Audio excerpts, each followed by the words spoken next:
Assalamualaikum warahmatullahi wabarakatuh. Selamat malam teman-teman alumni Gemilang. Terima kasih pada teman-teman sudah hadir di acara Coaching Clinic Nailing Job Interview and Develop Effective CV by Pambudi Sunarsihanto. Beliau ini TI 86 dan sekarang menjabat sebagai Direktur HR Bluebird Group. Perkenalkan, nama saya Yulia, Planologi 2011, akan jadi MC sekaligus moderator di acara hari ini. Acara ini seperti judulnya Coaching Clinic, teman-teman. Jadi nanti kita akan langsung fokus ke tanya jawab. Teman-teman bisa langsung bertanya apapun yang kalian pengen tanyakan tentang CV dan interview kepada Pak Pambudi. Nanti 3 penanya terbaik akan dapat hadiah nih. Hadiah buku dari Pak Pambudi. Jadi teman-teman, 3 penanya terbaik akan dapat hadiah dari Pak Pambudi. Jadi teman-teman jangan lupa bertanya ya. Jangan malu bertanya juga. Nanti setelah acara coaching klinik juga kita ada acara lain nih teman-teman. Acara How to Map Your Talent in an Adequate Way bersama Bapak Rama Royani. Kalau acara ini 10 April jam 2. Teman-teman juga kalau mau ikut daftar ya, atau ada linknya juga. Sebelum kita mulai acara, kalau boleh teman-teman ganti nama username-nya ya. Jadi nama / jurusan terus angkatan. Kayak aku, Yul Puspasari, Plano 11 gitu. Supaya ntar kita bisa saling kenal juga. Sebelum kita mulai acara, kita dengerin dulu nih ada info terkait DPT. Supaya teman-teman, siapa tahu ada yang belum daftar atau ada yang problem daftar, bisa juga nih nanti jadi lebih tahu nih harus gimana step by step-nya oleh Kang Enda. Halo Kang Enda.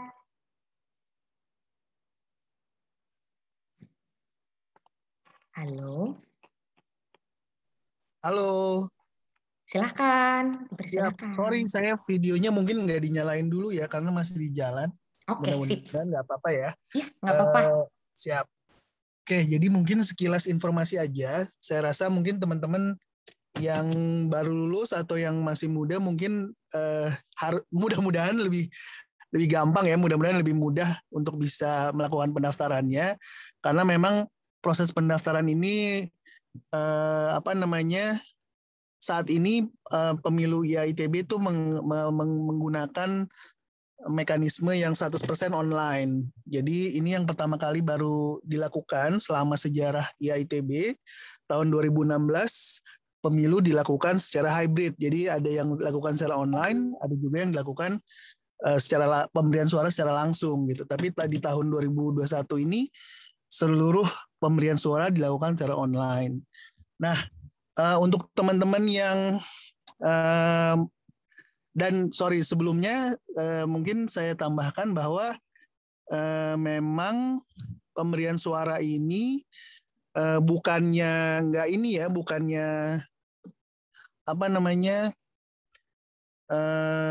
bukannya tidak berlaku untuk seluruh alumni, tapi memang di anggaran dasar dan anggaran rumah tangga IAITB ini setiap kali pemilu harus kembali melakukan pendaftaran ulang, sehingga mereka yang tertulislah nanti di daftar pemilih tetap yang berhak memberikan suara. Sebagai gambaran lagi, tahun 2016 itu ada sekitar 14.000 dari 120.000, kurang lebih ya 120.000 alumni ITB, ada 14.000 yang terdaftar di DPT dan ada 11.000 yang memberikan suaranya.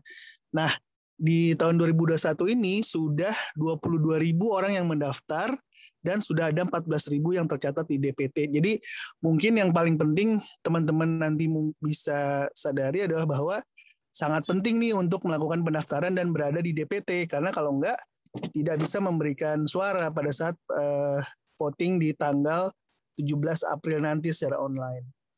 Nah, saya akan cepat aja prosesnya. Ini adalah yang pertama akan ngecek apakah teman-teman sudah ada di database IAITB atau belum. Kemungkinan kalau teman-teman alumni yang masih muda harusnya sudah ada di database, sehingga tidak ada kesulitan lagi untuk membuktikan soal kealumniannya. Lalu langkah kedua adalah melakukan verifikasi NIK. Nah, yang perlu dicatat di sini adalah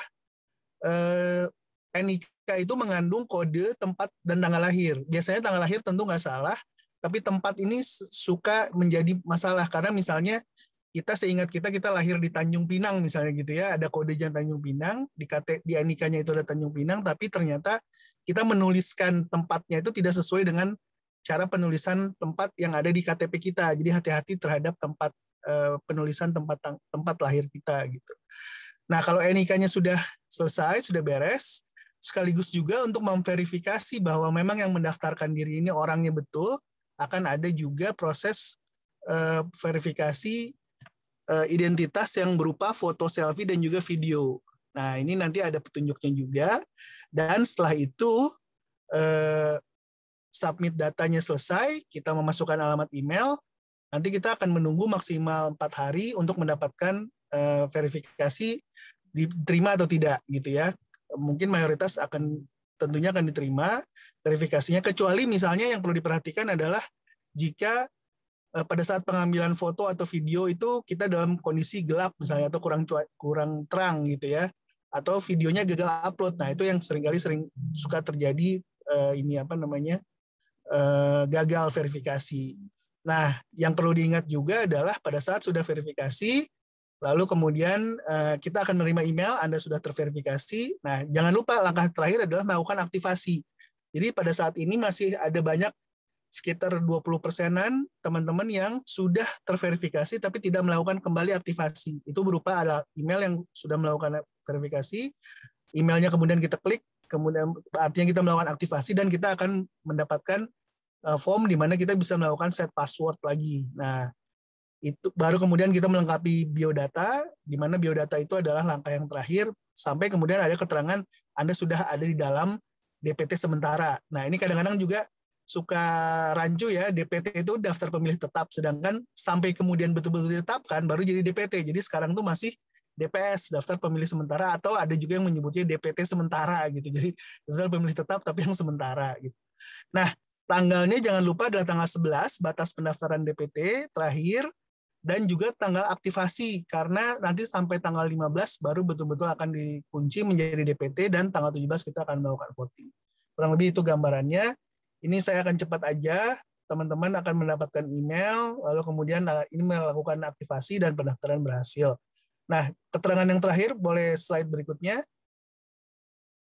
Setelah pendaftaran berhasil, nah ini sampai kemudian kelihatan ada beberapa wajah calon, ini ada 8 calon ditampilkan di situ semuanya, baru kemudian teman-teman sudah berhasil di DPT ya, sudah akan masuk ke daftar list terakhir, jadi sudah melakukan tahapan verifikasi dan kemudian aktivasi.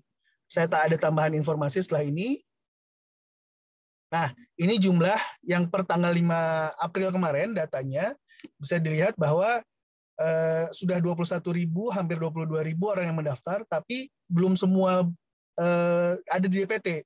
Yang ada di DPT baru 65%, ada 14.000, dan masih ada sekitar 20%-an yang statusnya itu belum aktivasi. Jadi sayang banget udah terverifikasi tapi belum aktivasi. Jadi pastikan teman-teman yang hadir di sini untuk sudah terverifikasi dan juga sudah melakukan aktivasi sehingga sudah berada di dalam DPT akhir.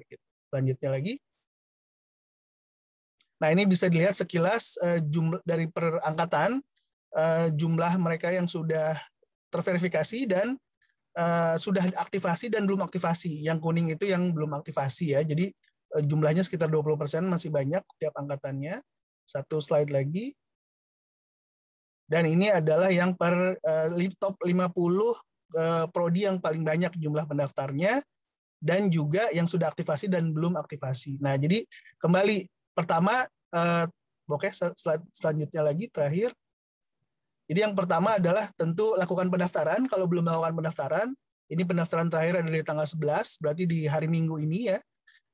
Kalau udah ditutup, kita nggak bisa melakukan pendaftaran lagi. Tapi tentunya kalau sampai tanggal 11-nya masih bisa verifikasi nggak? Atau masih bisa aktivasi nggak? Masih bisa. Sampai tanggal 15. Jadi sampai tanggal 15 betul-betul sudah ditutup, sudah tidak ada kegiatan apa-apa lagi. Tapi pendaftarannya harus sebelum tanggal 11.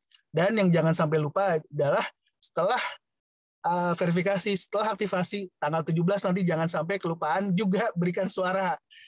Berikan suara kamu, karena ini penting untuk IITB ke depan, berikan voting, dan yang paling penting adalah tentu vote nomor 3 ya, Kang Gembong Primajaya. Itu aja mungkin yang bisa saya sampaikan. Jadi jangan lupa saya ulangi lagi, lakukan pendaftaran, verifikasi, aktivasi, dan vote nomor 3 nanti. Terima kasih, mudah-mudahan membantu. Dan saya masih di sini kalau ada pertanyaan. Makasih banyak Kang Henda informasinya. Semoga bermanfaat ya buat teman-teman. Kita akan langsung masuk aja nih ke acara talk show-nya. Sekarang mau informasi bahwa setelah acara coaching klinik ini, kita juga nanti akan ada acara informasi dan konsultasi beasiswa luar negeri atau dalam negeri untuk degree S2, S3, dan juga non-degree yang certification dan micro credential bersama Pak Dwi Larso. Jadi akan ada banyak banget sih teman-teman dapat manfaatnya dari acara hari ini. Tapi kita masuk dulu ke acara pertama kita, yaitu coaching klinik. Nailing Job Interview and Develop Effective CV bersama Pak Pambudi Sunarsihanto. Pak Pambudi juga sudah bersama kita nih di sini. Halo Pak. Halo, Assalamualaikum warahmatullahi Waalaikumsalam. wabarakatuh. Terima kasih banyak ya Pak. Sama-sama. Berbagi. Sebelum kita mulai nih, aku mau cerita dulu pengalaman Pak Pambudi nih. Udah ada banyak banget pengalaman Pak Pambudi. Kagum aku. Beliau nih lahir di Magetan 1986, lalu 1968 maaf. Lalu di 1986 beliau kuliah di ITB Teknik Industri. Di 1987 sampai 1991 melanjutkan di Université de Nantes. Semoga benar nih aku pronounce-nya Pak. Di France untuk Computer Science. Dilanjut 91 sampai 93 sama di Université de Nantes, Perancis Artificial Intelligence. Lalu di 1993 sampai 2002 beliau bekerja di Indonesia, Philippines, Thailand, sama Australia. Oh keren banget nih. Dan melanjutkan pendidikannya di 2002 sampai 2003 di MBA Helsinki School of Economics, Finland. Nah, di tahun 2003 sampai 2013, beliau mulai masuk nih ke bidang HR di Singapura, China, Hong Kong, sampai Germany. Di 2013-2016, beliau menjadi HR Director in Citibank. Di 2016 sampai 2019, HR Director in Danone Aqua. Dan di 2019 sampai sekarang, HR Director di Bluebird Group. Wah, banyak banget ini pengalamannya, teman-teman. Ayo, aktif bertanya, mulai pada catat nih, mau nanya apa aja nih sama Pak Budi. Apa kabar, Pak? Baik, Alhamdulillah. Semangat semuanya ya. Ya dong, semangat semua. Teman-teman bisa mulai tulis pertanyaan di chat box. Dan bisa juga loh kalau mau nanya langsung, klik raise hand, nanti sama aku akan diarahin. Betul. Dan jangan lupa tuh, saya juga nulis buku tentang leadership. Nah, 3 penanya yang paling beruntung, nanti kita pilih dapat hadiah buku dari saya tanda tangan, saya kirim ke rumahnya. Waduh. Semoga rumahnya bukan di Papua New Guinea atau di mahal ongkir. Ongkirnya ya, berat di ongkos. Sebelum teman-teman nih, aku ada pertanyaan dulu nih, Pak. Boleh, Pak? Silahkan. Dan mancing nih ke teman-teman. Ini juga bakalan bermanfaat buat aku juga sih, karena aku ngerasa CV aku tuh cukup biasa-biasa saja. Jadi acara ini pasti bermanfaat juga untuk aku. Pertanyaan pertama, Pak. Gimana sih supaya CV kita ini menarik perhatian perusahaan, supaya bisa lanjut ke proses selanjutnya, nggak sama-sama yang lain gitu, stands out. Gimana tuh, Pak? Pertanyaan yang keren, dan saya akan bahas dengan gaya anak muda nih ya, gitu ya. Yulia kan juga pernah muda di SMA atau di kuliah di ITB, kira-kira begitu kan? Oke, good. Nah, seandainya ada 2 orang yang naksir Yulia, kira-kira yang pilih yang mana? Oke, anggap aja yang satu namanya A, misalnya Alan, oke ya. Yang satu B, misalnya Brian. Oke. Yang Alan ini, misalnya waktu itu Yulia kelas 3 SMA. Maaf, dulu SMA-nya di mana Yulia? SMA 5 Bandung, Pak. SMA 5 Bandung. Seandainya saja Alan ini nulis surat cinta, difotokopi 20, dikirim ke semua anak di kelasnya Yulia, termasuk Yulia. Kayaknya suratnya sama, cuman di atasnya cuman diganti kepada Yulia, kepada Susi, kepada Sita, dan lain sebagainya, dikirim sama Yulia. Oke, dan Yulia tahu itu. Oke, itu number 1. Itu satu, si Alan. Yang cowok kedua namanya Brian. Brian ini hati-hati. Sebelum dia nulis surat, Dia memperhatikan dulu Yulia sukanya apa, dia berusaha mengenali hobinya, dan kemudian dia mendekati. Setelah itu dia nulis surat hanya untuk Yulia. Dan di dalam surat itu banyak sekali hal-hal yang memang menyentuh perasaan Yulia. Pertanyaannya obvious. Kira-kira akan Yulia pilih yang mana? Alan atau Brian? Oh, Brian kemana-mana sih, Pak. Nanti saya Brian tidak kemana? spesial dong. And that's exactly the point. Kalian ketawa, but you are doing exactly the same thing as Alan. Kalian bikin satu CV, kemudian kalian fotokopi 20, 30, 40, atau 50. Dan dikirimkan kepada kami, para HR Director. I know the game that you are playing. Terus, ya saya kesel dong, CV itu saya robek. Meskipun mungkin itu anak lulusan ITB, IP-nya 4, I don't care. Kalian nggak perhatian sama saya. Seperti hanya sama Yulia tadi ya. Misalnya yang naksir cowoknya cakep, jago basket, mungkin punya mobil. Tapi dia melakukan hal yang sama ke 20 orang. Kan Yulia juga kesel juga kan? Nah, terus CV seperti apa yang saya cari? Seperti Brian. Sebelum dia kirim CV ke saya, dia mencoba mempelajari tentang perusahaan itu. Dia mencoba menggali tentang perusahaan itu. Dan dia mengcustomize CV-nya, sesuai dengan apa yang perusahaan itu butuhkan. Dan tentu saja perusahaannya akan kelepek-kelepek kan, seperti Yulia bilang tadi. I give you an example. Suatu saat saya kerja jadi HR Director di Telkomsel. Kalian pasti tahu Telkomsel dong, Simpati and the Gang. Makartu Halu. Ada banyak yang lamar ke saya. Tapi suatu saat saya itu lagi mengembangkan bisnis namanya mobile music di Telkomsel. Dan ada anak elektro, lulusan ITB, telekomunikasi, yang kirim lamaran ke saya. Dear HR Telkomsel, saya tahu bahwa Anda perusahaan telekomunikasi yang sedang mengembangkan bisnis musik. Saya adalah lulusan elektro telekomunikasi yang kebetulan hobi bermain musik dan punya banyak teman-teman musisi di Jakarta dan Bandung. Kalau kita bisa bekerja sama, saya akan bisa membantu perusahaan Anda untuk mengembangkan bisnis mobile musik itu. Gimana HR-nya nggak kelepek-kelepek, Yulia? Saya nggak interview anak itu. Just get the guy in. Saya interview sebentar and he got the job. Sementara yang lain itu hanya memfotokopi itu. Kira-kira begitu. Now you got my point.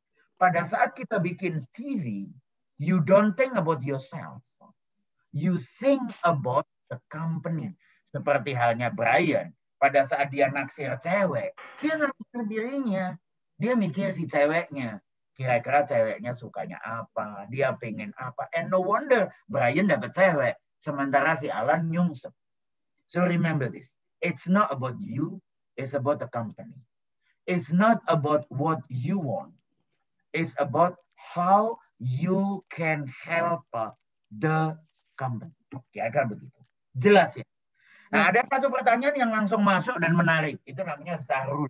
Pak, kalau gitu itu CV dong. Bukan application letter dong, Pak. Bukan CV dong, Pak. Yes, to some extent. At the same time, CV-nya juga harus di-customize dong. Maksud saya CV-nya harus di-customize. Kalau Anda nulis, saya lulusan elektroteknik, teknik elektro ITB, ITB, kira-kira begitu, ya sama aja bohong. Semua juga banyak. Tapi kalau di CV Anda tulis hobi bermain musik, pernah menjadi panitia sebuah festival band, mengenal grup band ini, mau serius kayak atau pemusik zaman dulu namanya siapa atau yang sekarang mengenal mereka, that's your differential. Kira-kira begitu. Jelas Yulia ya? Jelas Pak.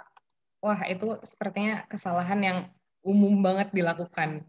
Dan saya belajar, karena saya dulu adalah Alan. Waktu saya SMA, saya nggak ngerti gimana nembak cewek. Karena kegagalan itu, pada saat saya bekerja, saya belajar untuk menjadi Brian. Kira-kira begitu. Saya juga Alan, Pak. Bahkan saya masih Alan nih sampai sekarang. Semoga setelah acara ini saya jadi Brian ya, Pak. Betul. Ini nih, Pak, ada pertanyaan. Wah, udah mulai banyak pertanyaan nih. Suruh ngomong aja dong biar rame. Ayo, Steven. Nah, TK15. Steven, kalau punya pulsa pasang video. Kalau nggak punya pulsa ya ngomong suara aja. Silakan Steven. Ayo. TK15. Silakan Steven.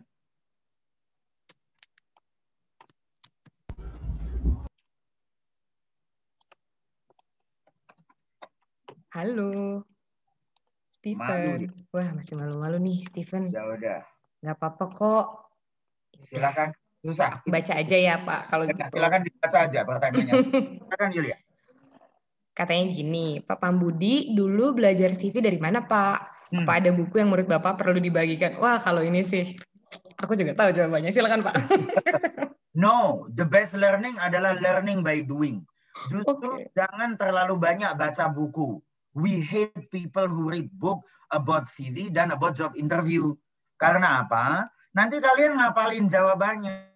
Saya tahu lah model kalian. Nah, pergi ke Gramedia, beli buku bagaimana menjawab pertanyaan interview dan ngapalin jawabannya. Be yourself. Sama seperti Yulia juga kan. Kalau ada cowok naksir and everything seems to be perfect, kan Yulia juga curiga juga. Jangan-jangan ada yang disembunyiin. So remember this. Be yourself, be honest, tapi tampilkan sisi terbaik kalian. Nah, yang memang bisa membantu perusahaan. So jangan baca buku. Please. Untuk hal ini.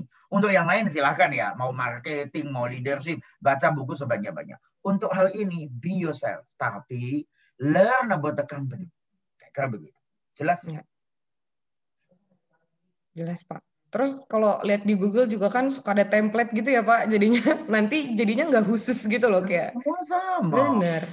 Nah, bener, be yourself. Okay, good. Next. Next, nih kita coba panggil lagi ya, Pak. Semoga kalau yang ini bisa nih. Ayo, Mahendra. Ini ada pertanyaan nih. Dari Mahendra. Tempatnya tidak kondusif dan untuk bicara berisik. Tolong dibaca. Baik. Nggak apa-apa, Mahendra. Aku bacain ya. Pertanyaan untuk Pak Pambudi. Selain perlu lebih banyak research dan personal touch, bagaimanakah cara membuat perusahaan tertarik walaupun dasar pengetahuan kuliah berbeda dengan pekerjaan yang dilamar, namun sangat tertarik untuk masuk ranah pekerjaan tersebut? Wah, ini aku juga penasaran nih, Pak. Good questions. Saya mau kasih beberapa pertanyaan. Oke, Yulia. Menteri Kesehatan kita sekarang lulusan apa? Teknik Fisika. Excellent. Oke, Menteri Kesehatan lulusan Teknik Fisika. Menteri Pendidikan Nadiem lulusan bisnis, bukan lulusan UPI di Leiden ya. Oke, good. I'll give you another example.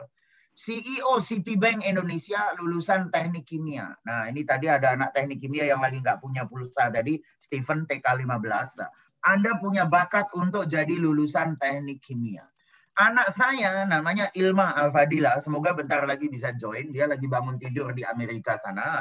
Dia lulusan Teknik Kimia dan dia kerja di one of the best bank in the world, Goldman Sachs. So, saya sendiri ya. Saya lulusan apa? Computer Science, Artificial Intelligence. Kerjaan saya jadi HR Director, ngurusin manusia. So guys, apa yang Anda pelajari sekarang membentuk pikiran yang sistematis. Tapi jangan mengkotakkan diri Anda, kalau gue teknik elektro harus jadi tukang kabel. Kalau gue lulusan kimia harus nyampur tinta kimia. No, itu zaman orang tua kalian tahun 60. Yang penting sekarang adalah agility. Your ability to learn something new. Saya tadi nyebut Pak Budi Gunadi Sadikin, Menteri Kesehatan. Kebetulan saya kenal beliau secara pribadi. Lulusan fisika nuklir. Kerja pertama jadi IT. Fisika nuklir ke IT udah nggak nyambung tuh. Dari fisika nuklir setelah itu ke bank. Jadi CEO Bank Mandiri. Setelah Bank Mandiri ya ngurusin Freeport. Setelah ngurusin Freeport sekarang jadi Menteri Kesehatan. Waktu saya jadi HR Director di Citibank, saya merekrut namanya Management Trainee. Nah pada saat saya belajar namanya Management Trainee ya, itu dipikirnya yang lamar di Citibank adalah akunting atau manajemen bisnis lah paling enggak. Saya merekrut teknik penerbangan, mikrobiologi. Mereka pintar-pintar semua, and I hire them. So don't worry about that. Yang penting adalah satu, Anda emang pinter. Jelas itu. 2, confident, percaya diri tinggi. 3, communication skill harus jago. Presentasi organisasi. Ketiga, teamwork. Berarti harus banyak berorganisasi. Mau senat kayak himpunan kesedihan Padang kayak PSM, kalau dari Surabaya Ludruk atau apapun. Itu membuat kita belajar jadi teamwork. And that's what we are looking for. Jadi your diploma doesn't matter. Yang penting adalah kemampuan berkomunikasi, percaya diri, dan kemudian teamwork dan leadership. Berarti, don't get me wrong. Ya udah kalau gitu saya nggak usah sekolah. No, of course, no. Anda tetap harus sekolah. IP Anda harus tetap tinggi. Tapi we need something else beyond that. Jelas? Iya. Aku ada pertanyaan follow up dari yang tadi. Tapi tadi kan kayak beberapa kuncinya adalah kita harus be confident gitu untuk kita juga harus bisa berkomunikasi yang baik. Tapi kan CV biasanya merupakan tahap pertama ya Pak. Yes. Bagaimana nih cara kita menunjukkan bahwa kita nih agile, kita mampu adapt dan kita itu kandidat yang tepat gitu. Oke, saya tunjukin contoh CV yang bagus ya. Boleh saya share screen nggak? Boleh banget Pak.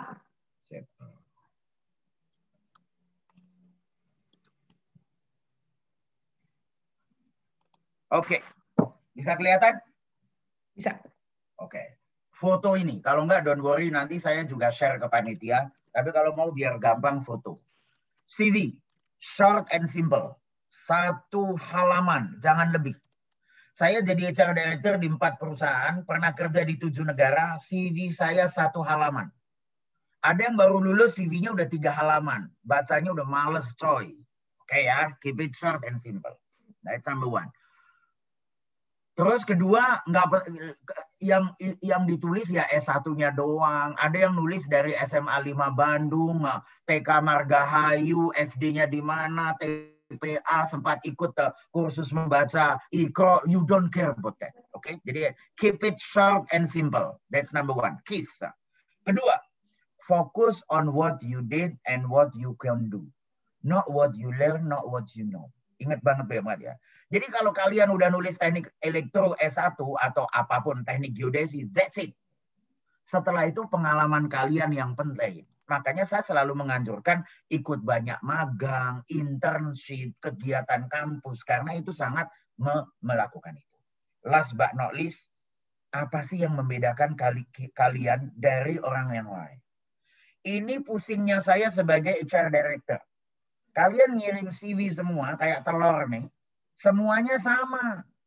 Lalu saya mau rekrut yang mana? Berarti tugas kalian adalah tampil menjadi yang beda.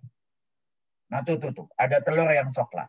Kalau Anda jadi telur yang coklat, minimal pertama kali akan saya ambil. That's one example. Saya kasih contoh ya, saya sendiri. Pulang dari Perancis, semua orang punya dari Perancis, semua orang pasti punya ijazah S1 dalam bidang apapun. Bahasa Inggris sudah nggak diferensiator lagi. Semua punya bahasa. Bisa bahasa Inggris. Saya tulis satu. Bisa bahasa Perancis. Believe me. Nggak ada yang nggak manggil saya. Semua langsung manggil saya. Mereka curious. Ini kenapa anak ini bisa bahasa Perancis? Akhirnya saya diterima di perusahaan Perancis. 3 kali. Believe me. Saya nggak pernah ngomong bahasa Perancis di situ.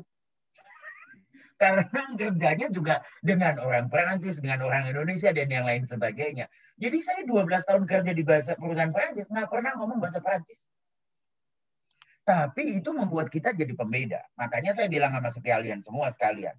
Belajar bahasa Korea, Mandarin, Jepang, anything. Yang membuat kalian berbeda dengan yang lain. Karena kan kalian tadi contoh CV yang bagus. Nah, nih. Saya bilang tadi kan, CV-nya anak saya nih. This is her. Lihat baik-baik. Namanya Ilma Alfadela. Okay? Keep it short and simple. Education, University of Cincinnati. Bukan one of the best by the way. Dia dapat BSc-nya teknik kimia. Minor in finance. Dari situ ada beda. Jadi dia belajar teknik kimia dan belajar keuangan. That's okay. Tapi terutama fokus on what you did. Dia pernah 3 internship. Tuh lihat, Teva, Way to Blue, dan Sabit. 3 bidang yang berbeda, di 3 benua yang berbeda. pernah internship di Amerika, pernah internship di Australia, dan sebenarnya dia pernah internship di Singapura. Last but not least, apa yang membedakan dia dengan yang lain? Lihat bagus, langsung di situ. Nulis buku. How did I get 7 scholarship in 7 country? Bukunya diterbitin. Kan nggak banyak. Oke, no, don't get me wrong. Anda nggak usah harus jadi Ilma. Be yourself. Tapi kan there is a part of you that you can show. Mau jadi juara catur kek, pernah ikut organisasi ini kek, jadi panitia festival, band, atau apapun. So remember these 3 concepts. Keep it short. Focus on what you did and what you can do. Not what you learn, not what you know. Kita nggak peduli yang Anda tahu. Tapi terutama, apa yang membedakan Anda dengan yang lain. Supaya kelihatan bedanya. Supaya kalau saya mau ngambil telur, saya tahu yang coklat, mana yang putih biasa. Ya, jelas, Yulia? Jelas, Pak. Makasih banyak, Pak. Excellent. Next. Ini ada nih, dari Filin. Mungkin Filin mau nanya langsung nih sama Pak Budi. Boleh loh? Silakan. Halo, Filin. Halo, selamat malam Pak Budi. Selamat malam, Filin. Apa kabar? Iya, baik Pak. Perkenalkan saya Filin, alumni SBM ITB 2017. Ya Pak, saya mau nanya Pak, kalau untuk di CV itu maksimal sebaiknya kita tulis pengalaman organisasi dan juga prestasi atau achievement, misalkan pernah menang olimpiade dan lain sebagainya, itu sampai berapa tahun ke belakang ya Pak maksimalnya Pak sebaiknya? Apapun yang membuat Anda bisa berbeda dengan orang lain. That's number 1. Number 2, singkat itu dalam 1 halaman. Jadi kalau ternyata banyak banget, pernah jadi juara menyanyi waktu TK, juara deklamasi waktu SD, juara olimpiade matematika waktu fisika, dan lain sebagainya, banyak. Berarti kemudian ukurannya bukan waktu. Okay. Tapi apa yang akan membuat saya bilang, wow. Ya kalau akhirnya dipilih-pilih, mungkin juara menyanyi tingkat RT mungkin harus dibuang dulu. Meskipun mungkin baru setahun yang lalu. Jadi ukurannya mungkin bukan tahun. Ingat, Anda punya waktu cuma 1 halaman. Saya nggak punya waktu baca 2 halaman. Karena saya punya ribuan CV yang harus saya baca. Nah, berarti ukurannya apa yang membuat Anda berbeda dengan yang lain? Ya berarti kira-kira berarti ukuran dari prestasi tersebut. So it's not about the time. Kalau tahun lalu Anda jadi juara catur RT, tapi waktu SMP Anda jadi juara matematika di tingkat Asia Tenggara, berarti yang lebih penting kan juara matematika Asia Tenggara. That's one example. Oh, jadi oke ya Pak ya, walaupun SMA nggak apa-apa ya kalau bisa. Salah. Asal itu membuat Anda berbeda dengan yang lain. Ingat baik-baik. Seperti semua produk pada saat kita jualan, what differentiate you from others? Namanya unique value selling proposition. Kenapa Toyota masih tetap lebih laku daripada Wuling? Karena harga jualnya tinggi, suku cadangnya tersedia di mana-mana, maintenance-nya gampang. Nah, kalau Anda bisa mempunyai 3 value proposition seperti itu, Anda minta gaji yang tinggi, akan dikasih sama perusahaan. Tapi kalau Anda nobody, seperti halnya mesin, Wuling bisanya cuma jalan, sementara mobil yang lain juga bisa, then harga Anda murah. Kira-kira begitu. No offense pada yang mengendarai Wuling ya. Oke, Pak. Yang kedua Pak, boleh ya Pak ya?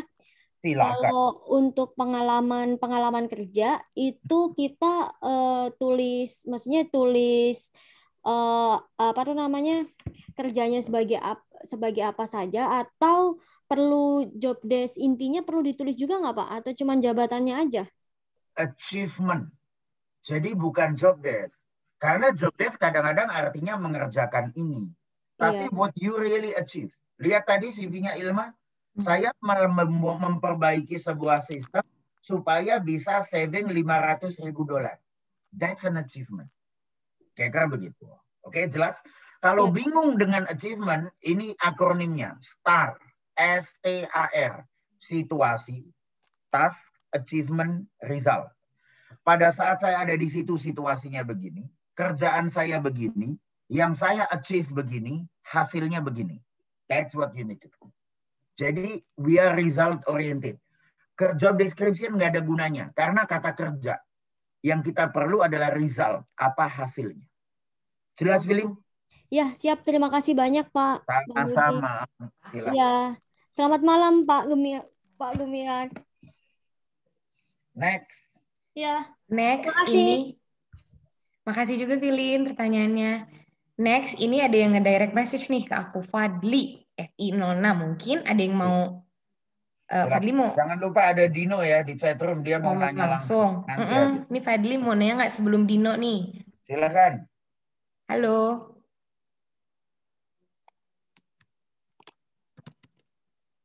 Fadli, aku lagi aja mungkin ya Pak. Silakan. Nih, izin bertanya Pak Prambudi, saya lagi mencoba switch karir ke IT katanya. Jadi sekarang lagi invest learning new skill. Betul. Niatnya mau bisnis, tapi in case cari pengalaman di bidang IT dulu. Betul. Tapi pengalaman saya bisa dibilang nol di bidang IT. Kalau boleh minta saran Pak Prambudi, bagaimana agar saya bisa dilirik? Karena umur saya nih udah 30 katanya, di atas 30 tahun. Fisika 2006. Terima kasih. Pertama, nama saya nggak pakai R ya, jadi bukan Prambudi, tapi Pambudi. Kalau mau gampang biar Pak Pam aja, Pam. Oke, fine. Tapi begini, saya sangat setuju bahwa Anda mau ganti karir ke IT.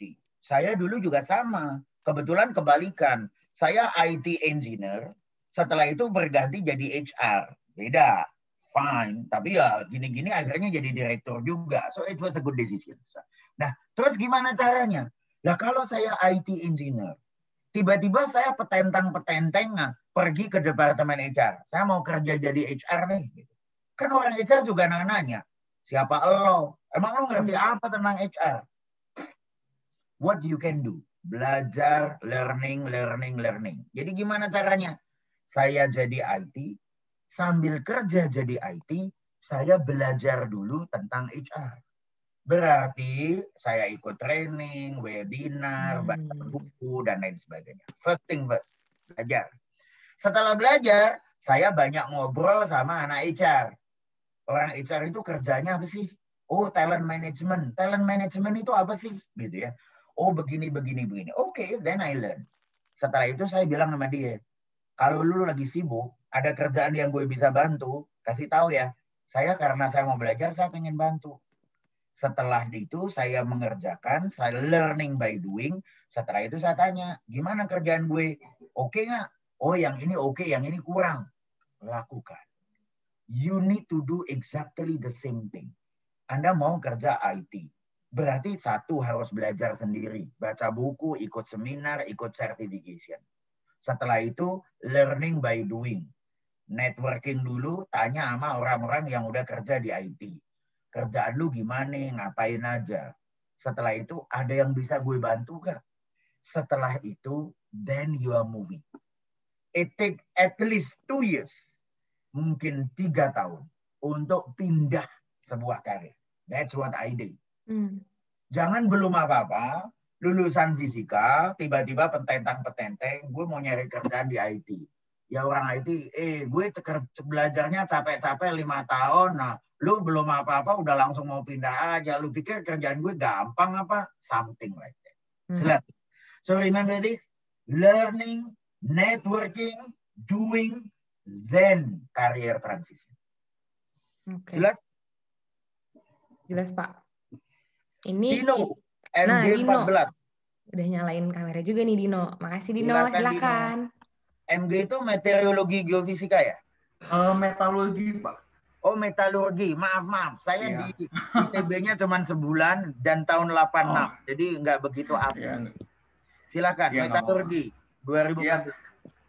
Pak, saya punya 2 pertanyaan, Pak. Pertanyaannya nyambung. Mungkin saya nanya pertanyaan satu dulu ya, Pak ya.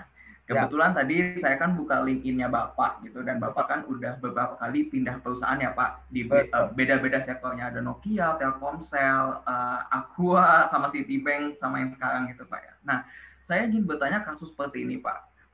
Misalkan kita saat ini menjadi seorang marketing di Unilever, di mana itu perusahaan FMCG. Lalu kita ingin mengadakan kayak switching nih, misalkan ke banking, misalkan Citibank buka marketing banking. Nah, gimana sih Pak untuk buat CV yang kita tuh sama-sama marketing ya, tapi bisa menarik HRM di banking kayak gitu. Apakah kita perlu benar-benar original dengan apa yang kita kerjakan di marketing Unilever, atau kita harus mengadjust kata-kata nih Pak, supaya memang ada banking-bankingnya gitu. Gitu. Itu Pak pertanyaan saya pertama dulu Pak. Keren, oke, good. Anda perlu mencari benang merah.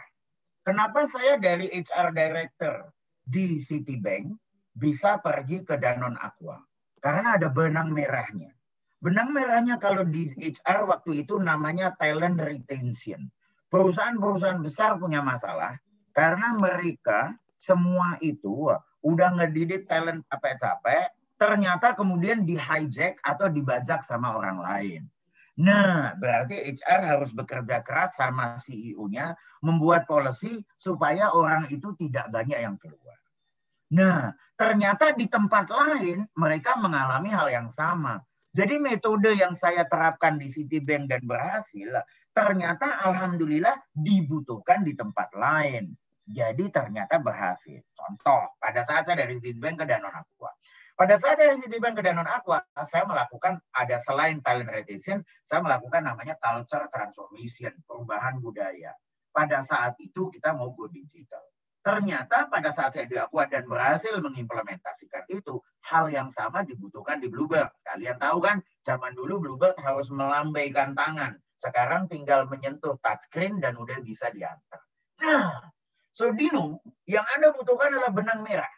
Anda nggak perlu mengemas sesuai dicocok-cocokin supaya Anda bisa memikat Citibank. No, you don't. Yang Anda lakukan adalah, kalau Anda di marketing, yang Anda lakukan itu apa? Apakah go to market atau brand activation atau apa. Nah dari situ Anda menjual benang merah tersebut. Nah bilang sama misalnya banking, whatever, sebut namanya Bank Danamon. Anda dari Unilever pengen ke Bank Danamon. Tapi ya dari marketing ke marketing dong. Jangan dari marketingnya Unilever, tiba-tiba Anda pengen ke Bank Danamon bidang risk management. Lompatnya kejauhan, kakinya bahasa Jawanya keplengkang. Keplengkang itu apa ya?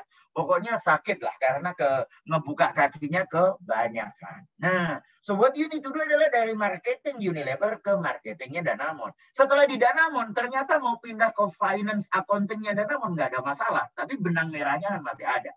Nah, berarti yang Anda lakukan adalah koleksi. Yang Anda lakukan di marketing Unilever itu apa? Misalnya, go to market, channel management, brand activation. Oke, good. Langsung bilang ke Bank Danamon. Bank Danamon, saya punya ambisi untuk mengembangkan karir saya dalam dunia banking. Menurut saya banking menarik karena ini.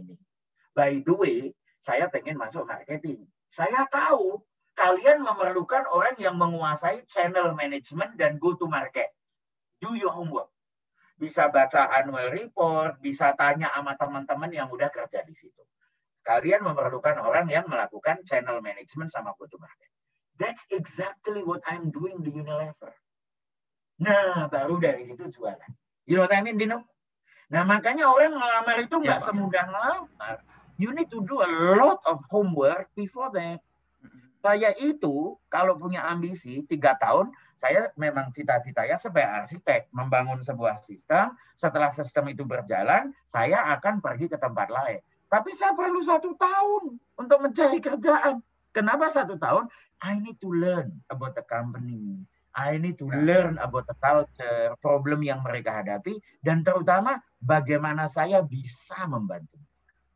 Jelas, Dino? Okay. Jelas, Pak. Ya. Next question, Dino. Misalkan masih pakai kasus tadi ya, Pak. Tadi saya mau melamar ke marketing Citibank dari marketing Unilever.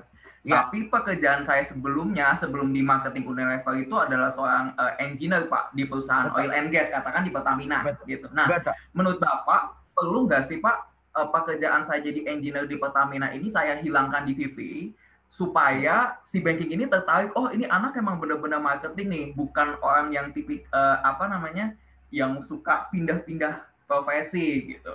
Menurut Bapak gimana Pak sebaiknya, Pak? Jangan disembunyiin. Kalau disembunyiin dan ketahuan, malah HR-nya bilang, jangan-jangan lu korupsi, coy. Nah, jadi tulis aja, tapi tidak usah ditekankan. Tulis, tapi nggak usah ditekankan. Nah, dalam arti tulis nggak usah ditekan, tulis saja jobnya ini, that's it. Tapi tidak usah cerita terlalu banyak. Kalau ditanya ya jawab aja. Emang saya engineer, I start as engineer, saya dulu lulusan ITB Metalurgi, tapi after a while ternyata passion saya bukan di situ. I get it. Saya orang komputer, ternyata menurut saya passion saya dalam bidang human. Saya pindah, karena nggak ada masalah. Tapi apakah kemudian saya menyembunyikan bahwa saya kuliah komputer? Kagak. Justru sekarang ada nilai tambah. Gile, anak ini jago ya, bisa belajar. Dulu komputer itu cuma 0 dan 1, boolean, false and true. Sekarang human resource itu semua warna pelangi ada. Berarti saya mampu belajar. The same as you. Kalau engineer mampu belajar marketing, congratulations. Berarti itu sesuatu yang plus, bukan disembunyikan. Jelas gitu? Oke, ya siap, jelas Pak. Jelas banget. Terima kasih Pak Budi ya. Siap. Next. Next. Tuh, ini siapa tahu nih mau nanya langsung. Amanda. Kita yang nulis dulu aja Risa, maaf ya ngantri abis ini nih, abis ini banget. M. Ilham Noval. Coba M. Ilham Noval mau tanya langsung nggak sama Bapak Budi? Boleh loh. Kalau nggak aku bacain aja ya. Ya Pak, nggak mau kalau dibacain. Yang angkat kita tangan duluin yang raise hand aja dulu. Yang lebih seru. Oke tuh, buat jadi motivasi buat M. Ilham. Sekarang kita Raisa dulu aja, MBA 2020. Silakan. Halo Pak Pambudi. Halo Raisa. Iya nih mau nanya, kalau misalnya kita nih sekarang di posisi HR, terus emang lagi open for internship untuk siswa-siswa magang yang mahasiswa.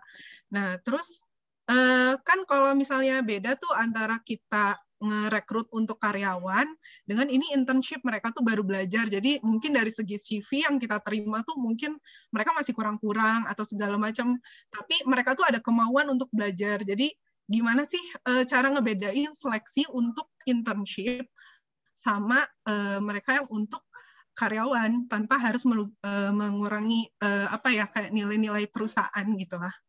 Siap, Pak. Keren. Oke, good. Ya memang kalau secara internship pengalamannya nggak banyak. Tapi ketahuan orang yang akan mudah menyesuaikan diri. Apalagi Anda HR. Semua perusahaan punya budaya kerja yang berbeda-beda. Waktu saya di Citibank nggak boleh panggil bapak atau ibu. Semuanya panggil first name. Jadi di Citibank orang manggil saya Pam gitu aja. Bos saya namanya Tigor. Saya nggak boleh bilang Pak Tigor. Bilangnya Tigor. Kenapa? Karena begitu ada bapak, seolah-olah kasta kita beda dan kita sebagai anak buah nggak boleh usul, nggak boleh kritik, nggak boleh protes. Padahal di Citibank itu sangat di-encourage. Ternyata di perusahaan lain mungkin budaya kerjanya beda. Nah, jadi itu seperti binatang yang ada di kebun binatang. Kalau ikan jago berenang, kalau burung jago terbang, kuda jago berlari di padang rumput, dan seterusnya. Berarti tugas Anda mencari kira-kira budaya kerja di perusahaan Anda itu seperti apa. Dan berarti orang yang Anda cari seperti apa. Bukan dari segi kompetensi, tapi dari segi karakter. Jadi kalau misalnya ada perusahaan di mana di situ proses birokratis, harus menghormati atasan dan lain sebagainya, Anda melihat datang udah tampangnya aja kayaknya udah protesan melulu. Ya jangan diambil, kasihan. Tapi sama juga, kalau ternyata perusahaan itu sangat menghargai inovasi, orang boleh datang jam berapa aja asal kerjaannya beres, idenya bagus. Jangan ngambil orang yang rapi dan pakai minyak rambut 2 kilo kemana-mana. Justru cari orang yang berantakan. So your job sebagai HR adalah matching antara culture perusahaan dan karakter orang itu. Makanya guys, hati-hati. Nyari kerjaan itu seperti nyari pacar atau nyari istri atau nyari suami. Belum tentu perusahaan yang bagus itu bagus untuk Anda. Anda harus nyari perusahaan yang cocok dengan karakter Anda. Karena nanti di situ kalau ikan nyari kolam, Anda dengan mudah berenang. Tapi kalau ternyata perusahaan itu keren, setelah Anda datangi ternyata padang rumput, padahal Anda itu ikan, mati. I'm serious. Nah, sama persis cewek cantik, belum tentu cewek yang menjadi pacar yang cocok atau istri yang cocok buat Anda kan. Nah, jadi harus mutual selection. Perusahaan memilih Anda juga harus memilih dia. Jadi Raisa, tugas Anda adalah lebih memilih dari segi karakter bukan kompetensi. Jelas, Raisa? Ya, jelas banget Pak Pan Budi. Makasih. Sama-sama. Ini ada yang mau nanya langsung juga nih, Faisal. Silakan, Faisal. Halo, selamat malam Pak Pam. Siapa? Iya Pak, kenalin Pak, saya Faisal, mesin 2011. Pak, saya mau tanya Pak, sebenarnya kan ini banyak case-nya kalau kita mencari kerja itu, misalkan bikin CV dan lain-lain, itu case di mana perusahaannya mungkin sedang buka lowongan kerja, begitu ya Pak ya? Ya. Nah, ini saya mungkin beberapa tahun saya pantengin perusahaan yang saya tuju kok nggak buka-buka lowongan kerja ya Pak ya? Gitu. Nah, bisa nggak sih Pak kita begitu misalkan dengan yang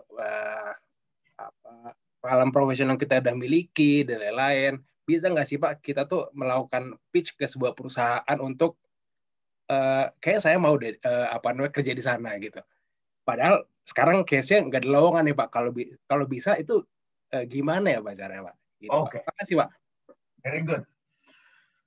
Mungkin memang perusahaan itu nggak ngerekrut. Nah, jadi kalau perusahaan itu emang nggak ngerekrut, ya gimana lagi? Kasarannya begitu. Sorry. Mungkin bisnisnya nggak berkembang.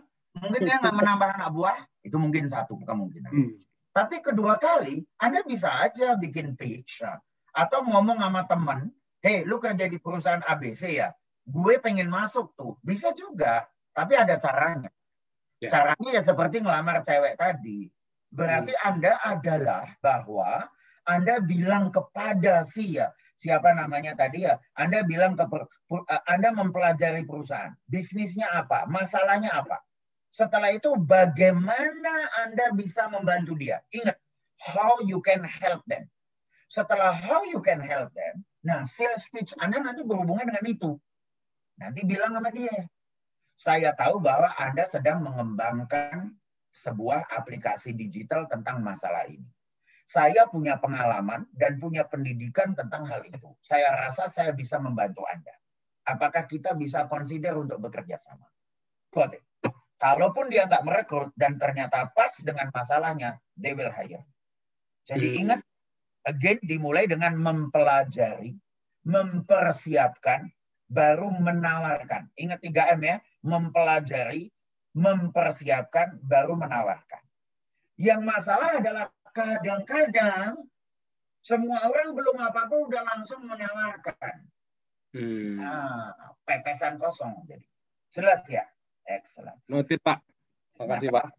Yulia, sebelum kita ngobrol lebih jauh, nih kita kedatangan surprise nih. Anak saya namanya Ilma, udah bangun tidur dari Amerika. Dan dia join untuk sharing pengalamannya mencari kerja. Kebetulan dia juga baru lulus, tepatnya belum lulus dari teknik kimia. Ilma sayang udah ada di sini sama kita? Ya, hai semua. Halo. Oke Ilma, tolong kenalan. Tuh kasihan baru bangun tidur ya. Oke. Oke Ilma, kenalin diri Ilma. Bagaimana Ilma dapat beasiswa ke Amerika, kemudian bagaimana Ilma mendapatkan pekerjaan. Oke? Tolong dikenalin sebentar. Nanti setelah itu kalau ada pertanyaan kita bagi dua. Bisa Papa, bisa Ilma. Oke, please introduce yourself. By the way, boleh in English, boleh in Indonesia. Kalau bisa bahasa Indonesia lebih bagus. Kalau enggak dicampur-campur saya. Silakan. Oke, probably a mix. Hai semua, nama saya Ilma. Saya belajar di University of Cincinnati di Ohio di Amerika. Dan saya belajar teknik kimia dan finance. Dan setelah saya lulus dari SMA, saya mendapat 7 beasiswa di 7 negara. Dan akhirnya saya pilih untuk belajar di Amerika. Dan saya lulus 29 April, tapi saya udah dapat pekerjaan di Goldman Sachs di New Analyst Program. So I've been through it, through the whole job search process and making my resume and applying to applications online and reaching out to professionals on LinkedIn. So the whole networking, applying, all that, I've been through that. So if you have any questions or need any advice, I would love to help. Okay, thank you Ilma. Just one thing guys. Ilma baru melakukan yang namanya Mission Impossible. Di Amerika cari kerjaan, ini lagi pandemi, sulitnya minta ampun. Kedua, undang-undangnya masih undang-undangnya Donald Trump, memberikan kesempatan yang sangat kecil kepada orang asing. Jadi Ilma ditolak berkali-kali, puluhan kali, dan dia mencoba dan dia mencoba. Dia nangis bilang ke papanya. Dan akhirnya dia mendapatkan pekerjaan di sebuah bank terbesar, terbaik di dunia, namanya Goldman Sachs. Dan maaf, gajinya Ilma untuk ukuran Amerika termasuk salah satu gaji yang paling tinggi di Amerika. So that's what you need to do. Dan kuncinya yaitu tadi, tidak takut gagal, terus mencoba, dan terutama be yourself. Kira-kira begitu.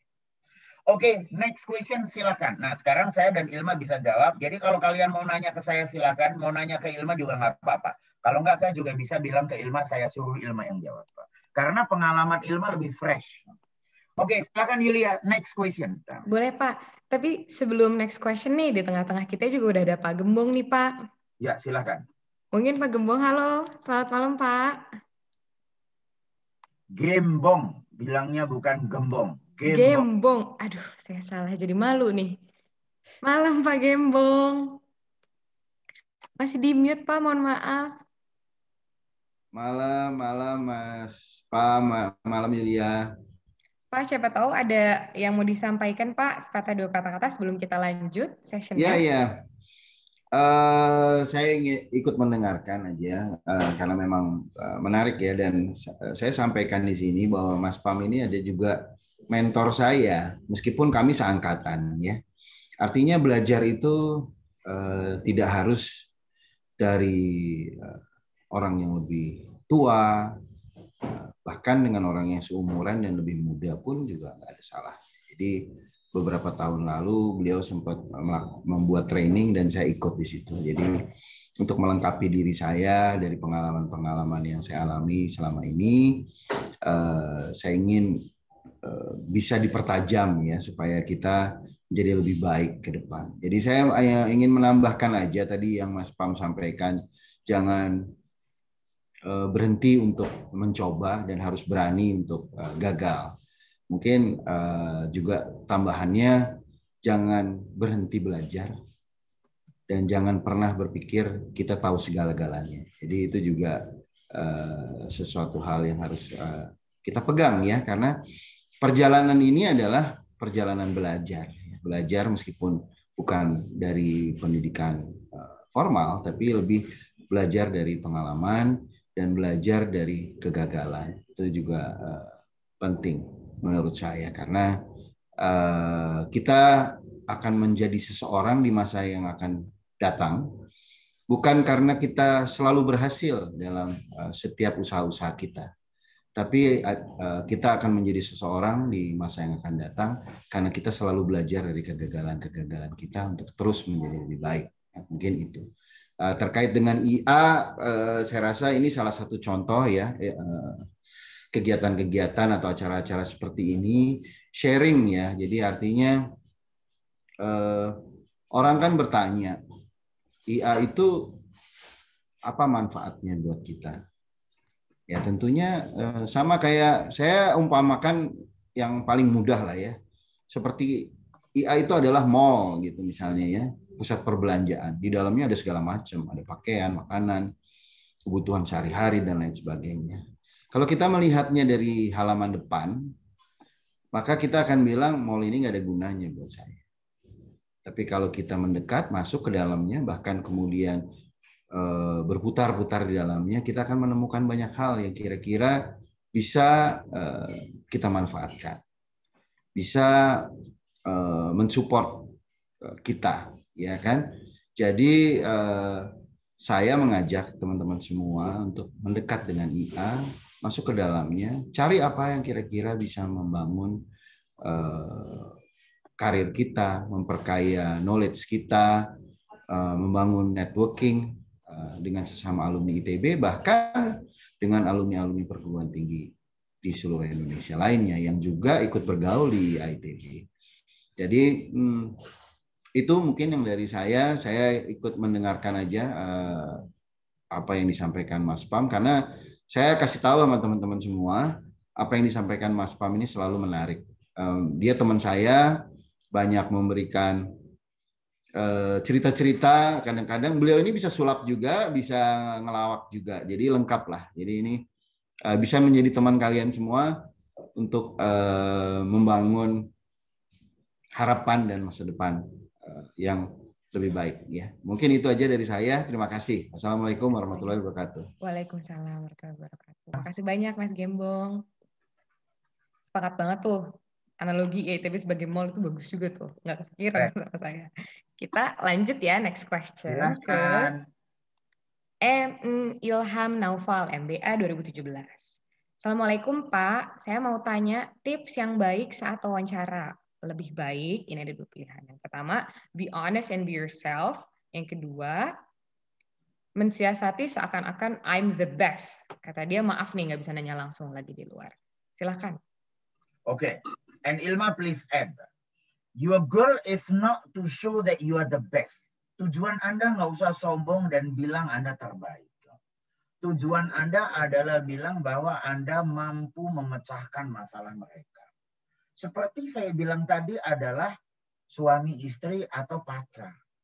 Saya mungkin bukan yang terbaik.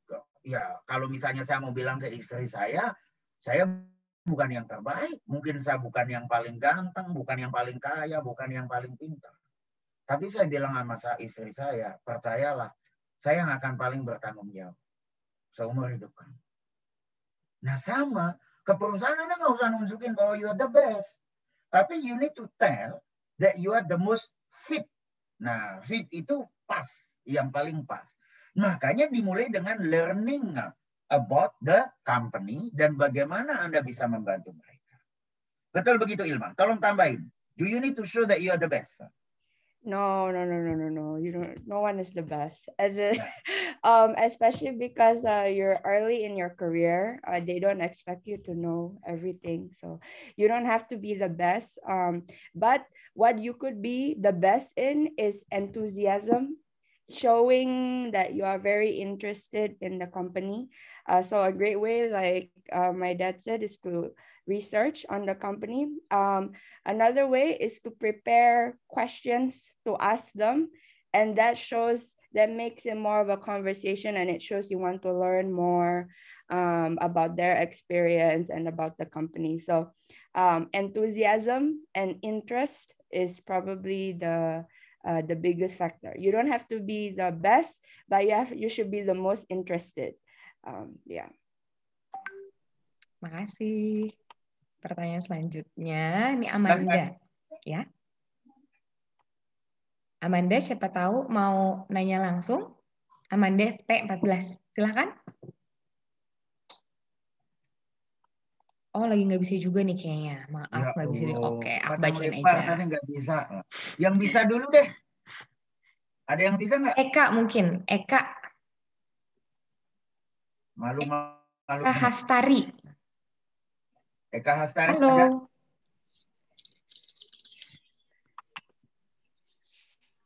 Halo. Nah, halo Eka.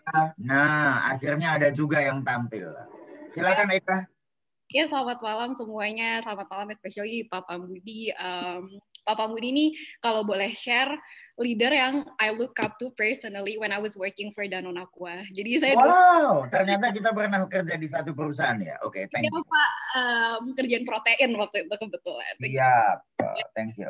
Jadi pertanyaan saya, kebetulan sekarang saya sedang unemployed. Saya itu resign dari Januari 2021 ini. Sekarang lagi apply kerja lagi. Sebenarnya initially punya plan, terus habis itu ada change of plan. Makanya kenapa akhirnya start to apply lagi. Nah, pengen ngerti sih Pak, kira-kira kalau misalnya ada gap year atau gap months di CV itu masih interested nggak sih untuk HR ngelirik kita? Atau misalnya seperti apa cara mensiasatinya supaya recruiter tetap tertarik sama profil kita? Thank you. Excellent. Pertanyaan menarik, Kak. Again, konsepnya sederhana. Jangan menyembunyikan apapun. Kalau Anda menyembunyikan, saya curiga. Kenapa Anda menyembunyikan? Maaf, Pak. Seperti cewek, kalau ditaksir sama cowok, tapi cowoknya banyak yang dia sembunyikan, kan kita curiga juga ya. Kita justru mau apa adanya. Nah, berarti boleh aja ada gap, cuman diterangin.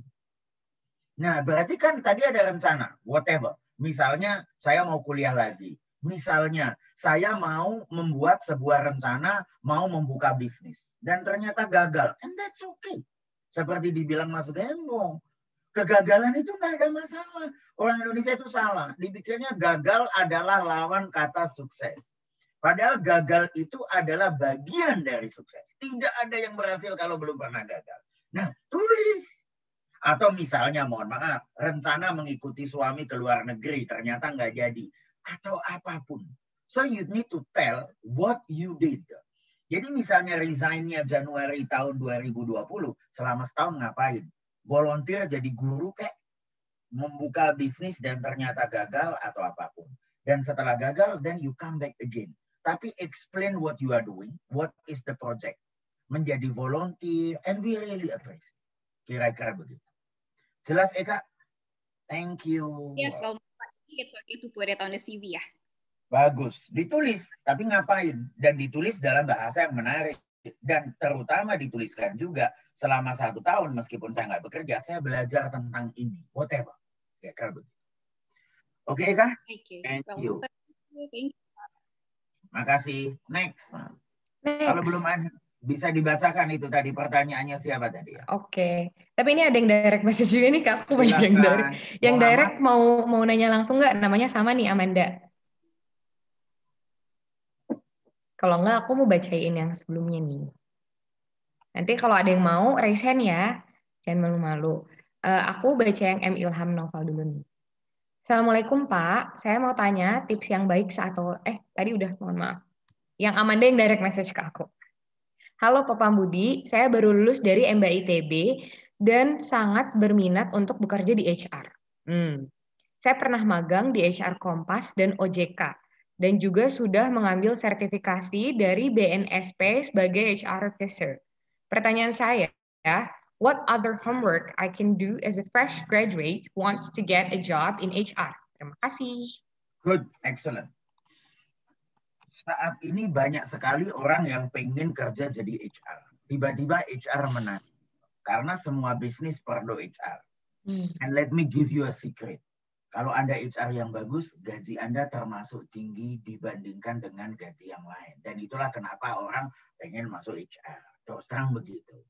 Nah, bedanya adalah orang HR yang gajinya tinggi, dia ngerti bisnis.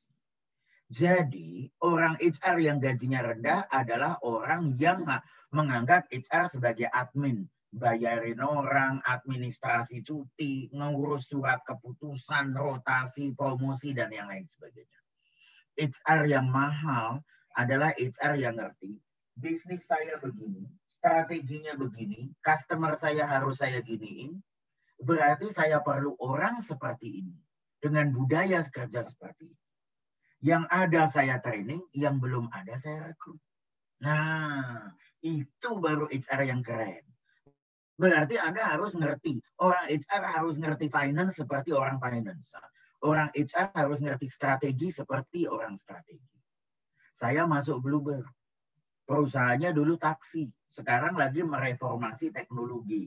Saya merekrut 100-an artificial intelligence programmer. Bikin aplikasi MyBaby. Berikutnya kita menganalisa data. Saya ngerti itu dan saya melakukan perubahan budaya kerja dan juga melakukan perekrutan orang yang diperlukan. Jadi, kalau mau jadi HR yang bagus, tetap belajar HR-nya. BNSP bagus, tapi itu basic. Semua orang HR sekarang udah punya. Berarti apa yang harus membuat Anda berbeda lagi dengan orang lain? Ada di Amerika namanya SHRM, Society of Human Resource Management. Anda cari sertifikat itu. Remember, it's competition. Orang lain belum punya sertifikat nasional, Anda cari sertifikat nasional. Orang lain punya sertifikat nasional, Anda cari sertifikat internasional. Orang lain punya sertifikat internasional, Anda cari yang lain lagi. Anda berkompetisi dengan orang lain. Berarti semakin banyak kualifikasi Anda, semakin bagus. Jelas? Makasih banyak. Itu kayaknya ada Mas Muhammad Alwi tuh yang lagi angkat tangan. Silakan. Ya nih, silakan langsung. Halo, Pak. Pak apa Abang nih? Silakan, Mas. Ya, Mas. Boleh juga. Ya. Silakan. Ya, terima kasih perlu nampilin video juga ya biar kenal ya. Iya Oke. dong. Nggak jelek-jelek amat, kenapa malu? Saya lagi belum mandi. Ya, bukan. Ya, milenial perbatasan lah. Ya, saya nggak muda-muda banget. Jadi saya udah bekerja di perusahaan saya yang sekarang itu udah cukup lama, Bang. Jadi dulu waktu masih awal-awal karir itu ketika coba keluar, apply, keterima, lapor ke perusahaan malah dinaikin gajinya sesuai dengan tawaran dari perusahaan, nggak jadi pindah lagi. Mungkin ada sekitar 5 kali lah nggak jadi pindah. Akhirnya kelamaan di sini di perusahaan yang sekarang ini. Kemudian perusahaan yang sekarang itu mungkin sama dengan perusahaan pada umumnya untuk migas itu sekarang jadi lesu, nggak banyak kegiatan. Itu yang membuat sepertinya jadi CV saya jadi kurang menarik ya. Rasanya jadi terlalu lama di satu perusahaan, mungkin interviewer atau recruiter akan bilang, oh ini nggak menarik kali bagi ini yang lain gitu, sehingga susah pindah gitu kan. Tapi faktanya adalah sebenarnya saya udah keterima beberapa kali tempat lain, tapi dirayu-rayu terus dari dalam dan faktor keluarga juga akhirnya oke lah stay. Akhirnya saya terjebak pada karyawan belasan tahun. Saya udah berapa tahun ya? Udah lebih dari 11 mungkin. Jadi mau pindah, uang pesangonnya sayang. Jadi pengennya nunggu kayak pensiun dini gitu kan. Kalau pindah kan nanti dapat gajinya paling cuma 3 kali gaji, tapi kalau misalnya dipecat ya, di pesangon itu kan bisa sampai like 30-an kali gitu kan, lumayan bisa buat beli satu rumah lagi kan. Jadi sekarang jadi di tengah-tengah bimbang pindah tapi mengorbankan pesangon yang cukup besar, atau tapi di sini juga kalau perusahaan udah mulai nggak berkembang seperti ini kan mengorbankan diri sendiri. Saya minta advice-nya nih. Orang-orang yang di tengah mid career seperti saya, thank you. Mau sekolah juga jadi mikir-mikir beberapa kali sebenarnya. Thank you, Bang. Silahkan. Bang. Pertanyaannya dimulai dengan what is your dream? Apa cita-cita Anda? Makanya saya pengen semua yang ikut saat ini, mumpung masih muda, harus punya cita-cita. Seperti halnya Anda dari Jakarta pengen nyetir mobil ke Bandung. Berarti cita-cita Anda jelas. Ternyata di jalan tol macet. Anda ya tetap jalani. Mungkin istirahat di jalan tol. Rest area dulu, kencing kek, makan kek. Tapi Anda pengen ke Bandung. Daripada maaf, seperti hidup tak ada tujuan. Anda naik tol, ternyata macet, ya udah deh ke Purwakarta dulu. Ternyata macet lagi, hujan, cari. Lama-lama hidup Anda seperti nggak ada tujuan. Nah, saya punya tujuan. Saya pertama pengen menjadi direktur HR. Kemudian saya pengen jadi direktur HR di 5 perusahaan, di 5 industri yang berbeda. Itu my tujuan. Tentu saja saya mengorbankan uang pesangon itu. Tapi hidup saya jadi fun. Saya bisa bekerja di perusahaan yang berbeda-beda, belajar yang berbeda-beda.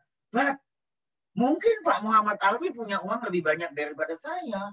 Karena sambil menunggu dipecat, siapa tahu uangnya lebih banyak. Padahal kan belum tentu dipecat ya.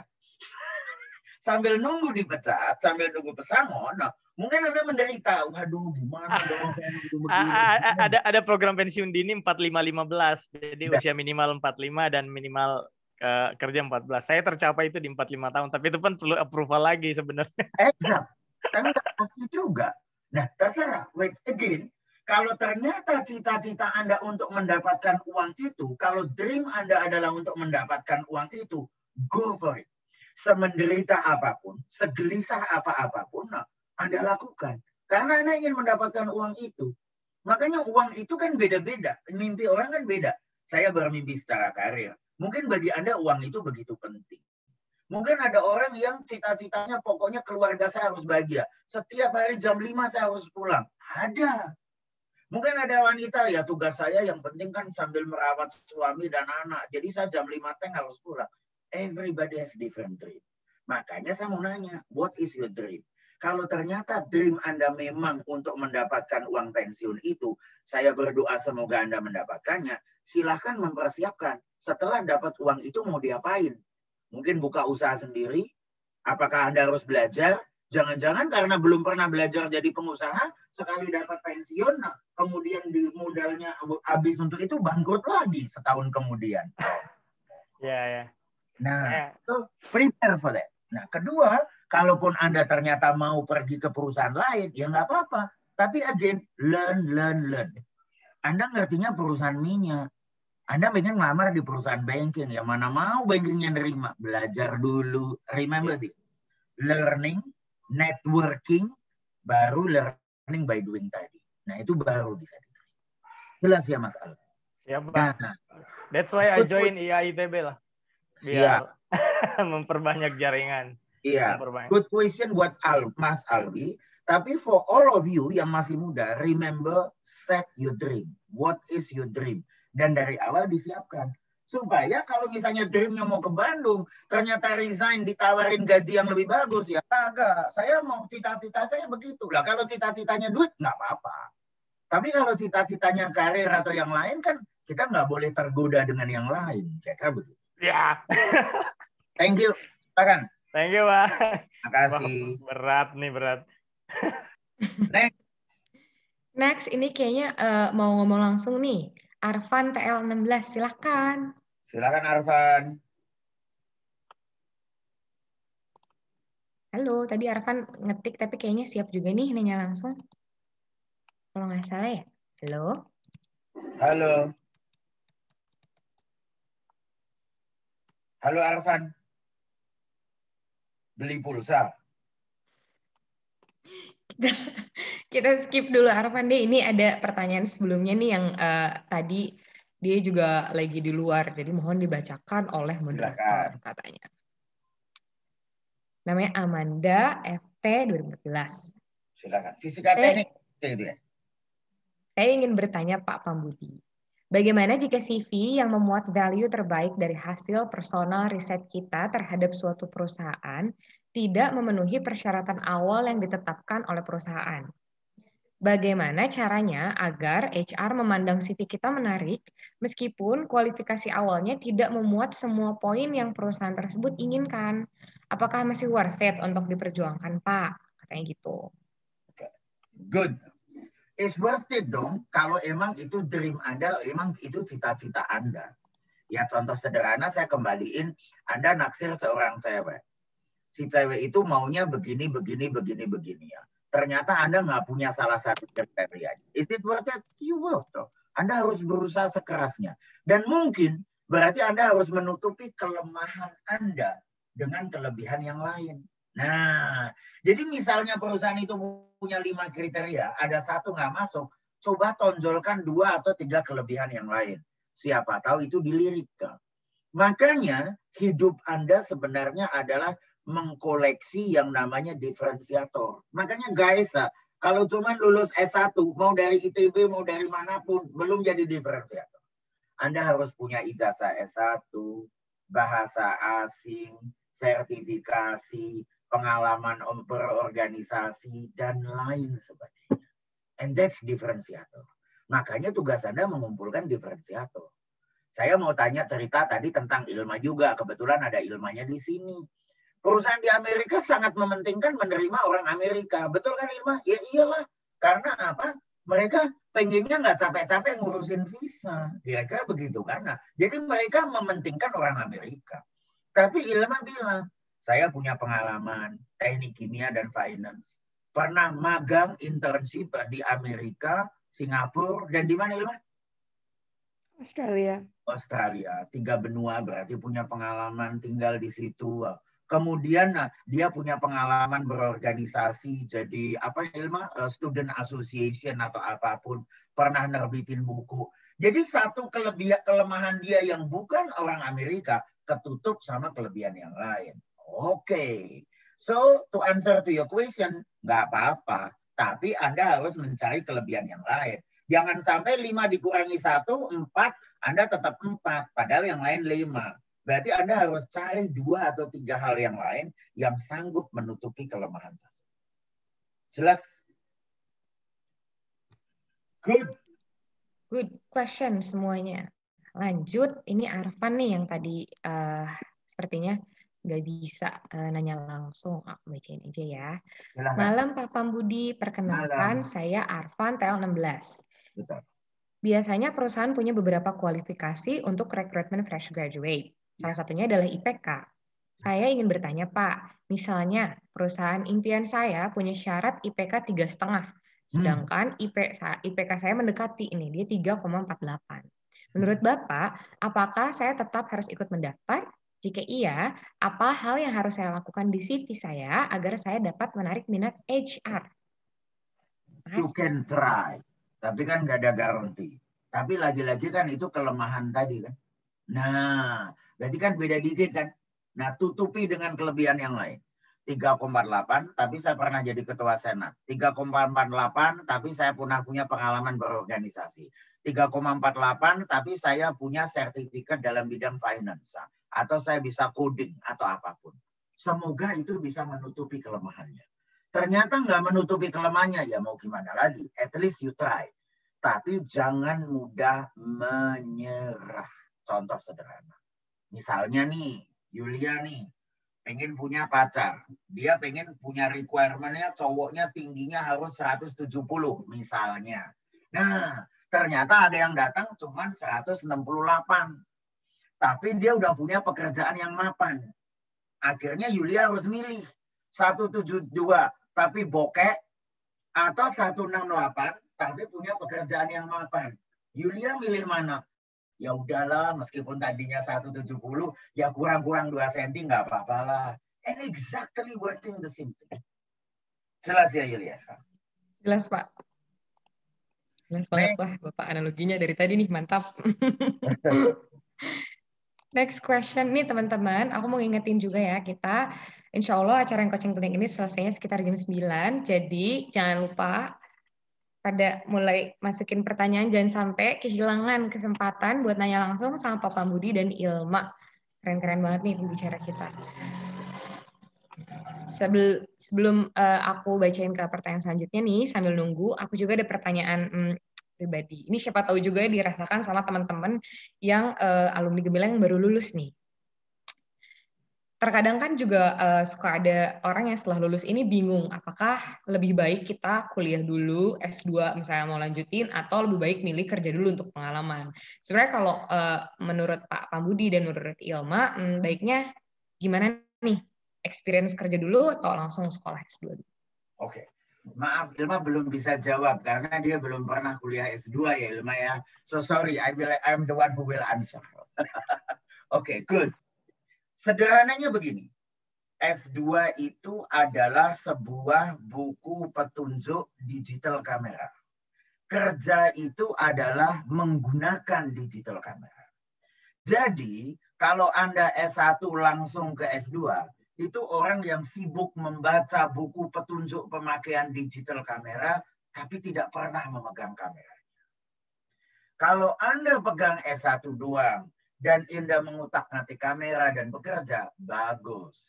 Tetapi Anda tidak mengetahui semua fungsionality daripada kamera tersebut.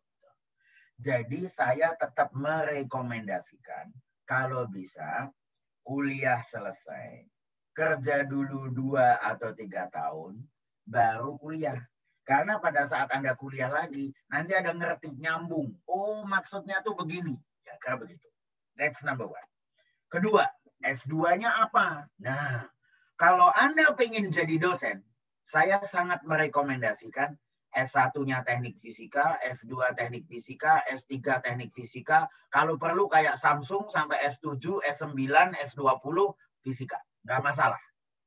Tapi kalau Anda mau bekerja, sekarang ini zaman di mana multiple competence sangat penting. Mas Gembong ini nggak akan jadi direktur utama kalau dia cuma ngerti teknik mesin. Dia harus ngerti teknik mesin, harus ngerti jualan, harus ngerti keuangan, baru dia jadi manajer, leader yang baik, dan jadi direktur. Berarti kalau Anda mau jadi kerja di perusahaan dan berkarir, jadi manajer, leader, direktur utama, Anda harus kuliah yang berbeda dengan yang Anda pernah pelajari.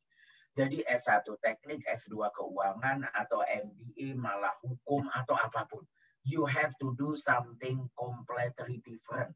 Di angkatan 86, Mas Gembong dan saya mengenal Direktur Utama Pertamina, Ibu Nike Widiawati. Ya. S1-nya teknik industri, S2-nya hukum. Mungkin orang teknik pada songong-songongan bilang, ngapain udah S1 teknik sekarang belajar hukum? Hey, buktinya sekarang dia jadi dirut Pertamina. Berarti kayaknya juga nggak salah-salah amat deh. Sementara yang S1-nya, maaf, teknik fisika, S2-nya teknik fisika, mungkin nggak jadi direktur utama. Kira-kira begitu. You got my point. Oke, next. Next. Mau ngingetin juga nih buat teman-teman yang lain, pertanyaannya juga bisa di tahap, misalnya kayak tahap kalian udah masuk kerja, terus ada kayak mau ditanyakan juga boleh, tidak terbatas tentang interview dan CV teman-teman. Aris, lagi angkat tangan. Silakan Aris. Oke, selamat malam Mas Pam. Selamat malam Aris, apa kabar? Baik, saya mau nanya nih, kalau misalkan saya lagi bekerja di suatu perusahaan gitu, terus saya ngambil sambilan mungkin kayak sekarang kan di online banyak kayak ini ya, freelance yang kerjanya dapatnya dari online gitu. Nah, baik itu yang sebidang dengan pekerjaan saya sekarang maupun yang tidak sebidang dengan pekerjaan saya sekarang. Saya pengen tanya kalau misalkan melakukan pekerjaan freelance di luar pekerjaan utama itu, bagaimana image yang dilihat dari sisi HR, dan apakah itu malah buruk atau sebenarnya malah bagus untuk kayak memperkaya pengalaman mungkin yang sekarang dikerjain sebagai IT engineer tapi freelance-nya mungkin sebagai bisnis konsultan atau misalkan accounting kayak gitu. Terima kasih Mas Pam. Makasih Mas. Mas Aris, maaf, lagi jomblo atau punya pacar atau punya istri Mas? Punya pacar. Nah, kalau Anda pacaran sama orang lain, perasaan Mas Aris gimana Mas? Ya sedih sih. Saya HR, saya bayarin Anda mahal untuk fokus pada pekerjaan yang Anda lakukan untuk saya. Saya bayar Anda. I want you to be professional and to give the best to me. Anda nyambi. Dan saya nggak tahu Anda nyambinya mungkin malam atau kadang-kadang mulai malah jam kantor. Saya juga nggak tahu. Mungkin saya meleng, Anda ngerjain kerjaan itu. Atau malam saya mengharapkan Anda istirahat supaya besok paginya Anda datang ke kantor fresh, tapi gara-gara pekerjaan itu Anda begadang, Anda melembur, dan kemudian besok paginya Anda jadi ngantuk. So, itu mungkin nggak akan mengkompromi performance Anda. Di sini ada Mas Gembong, pernah jadi direktur utama, pernah punya usaha. Dan saya nanya Mas Gembong juga, kalau dia punya karyawan, dia bayarin mahal-mahal, ternyata sambilan, perasaannya gimana? Sama persis. So, be professional. Don't worry, kalau mau jadi freelance, silahkan. Saya punya adik ipar, yang dia keluar dari pekerjaannya, dan dia ngambil freelance dari Kanada, dari Amerika, dan lain sebagainya, dan pendapatannya lebih tinggi dari kerjaan tetap. That's okay. Masalahnya Anda tanda tangan perjanjian kerja dengan saya. Berarti Anda harus profesional and give the best of you. Nah ternyata Anda nggak melakukan itu. Ya nggak enak loh. Kira-kira begitu. Nah be profesional dalam arti kalau memang Anda suka dengan perusahaan itu dan digaji 100%, give 100% of your heart to the company. Kalau ternyata Anda enjoy freelance, that's okay. No hard feeling. Keluar dari perusahaan itu. Tapi Anda cari koleksi Anda koleksi yang namanya freelance sebanyak-banyaknya. Mas Gembong juga tahu. Saya pernah ditawari jadi komisaris sebuah perusahaan. Mas Gembong tahu kalau komisaris itu gajinya adalah 45 atau 50% dari direksi. Betul ya Mas Gembong ya? 50% dari direksi. Datangnya cuma sekali sebulan. Saya pengen dong dapat kerjaan kayak gitu. Masalahnya yang nawarin saya satu. Berarti kan saya cuma dapat 50%. Mimpi saya dapat 2. Supaya kalau dapat 2, saya bisa 100% tinggal datang kerja 2 kali sebulan. Mas Gembong tahu, ada senior kita, Pak Rinaldi Firmansyah, lulusan teknik elektro ITB, itu komisaris di 5 perusahaan, Om. Berarti dia cuma kerja 5 hari, gajinya 250% gajinya CEO. That's my dream. He is my idol. Saya belum dapat, saya cuma dapat 1.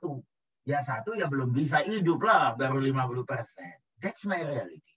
So, Om, kalau Anda mau begitu, nggak apa-apa. Cari freelance sebanyak-banyaknya. Tapi kalau enggak, ya jangan dong. Ingat ya, semua analogi saya namanya kerjaan itu sama persis dengan pacaran dengan menikah. Karena itu namanya mutual selection. Jadi mohon, kalau nggak percaya coba aja tanya sama HR-nya. Saya boleh nggak ya? Pasti dilemparin gelas lah. Ya kira begitu kan. Because we pay you 100%. Saya nggak bayarin Anda 50% kan. Jangan sampai komitmennya 50%. Ya kira begitu. Jelas Mas Aris? Sangat jelas. Terima kasih. Terima kasih banyak Mas Aris. Thank you. Next.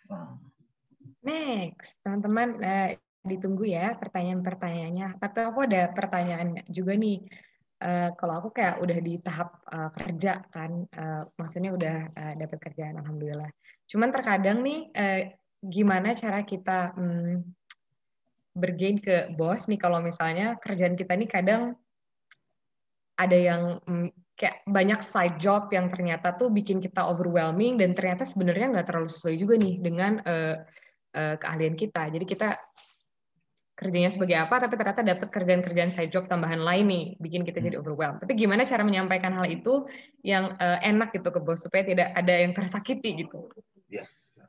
The answer is, sayangnya you don't. Karena semua orang yang bekerja, mau bos atau mau siapapun, the only job description adalah make it happen. Yang lain itu bumbu. Realitinya begitu. Mas Gembong ini tahu, saya punya HR, misalnya dia direktur utama, saya punya HR. Pada saat perusahaan lagi berkembang, saya harus rekrut banyak orang. Fine. Ternyata pada saat direkrut, perusahaannya lagi turun, diambang kebangkrutan. Apa yang harus dikerjakan HR? Ya ngurangin orang, mem-PHK. Emang boleh HR-nya nanti komplain sama dirutnya, Mas Gembong? Mas Gembong, lu dulu ngerekrut gue waktu hire, sekarang ternyata gue harus fire. Ya kagak bisa lah ya, gitu kan. Now, let me tell you this. Saya HR Director. Saya bertanggung jawab pada puluhan ribu pengemudi Bluebird. Sekarang lagi zamannya, masanya, vaksinasi corona.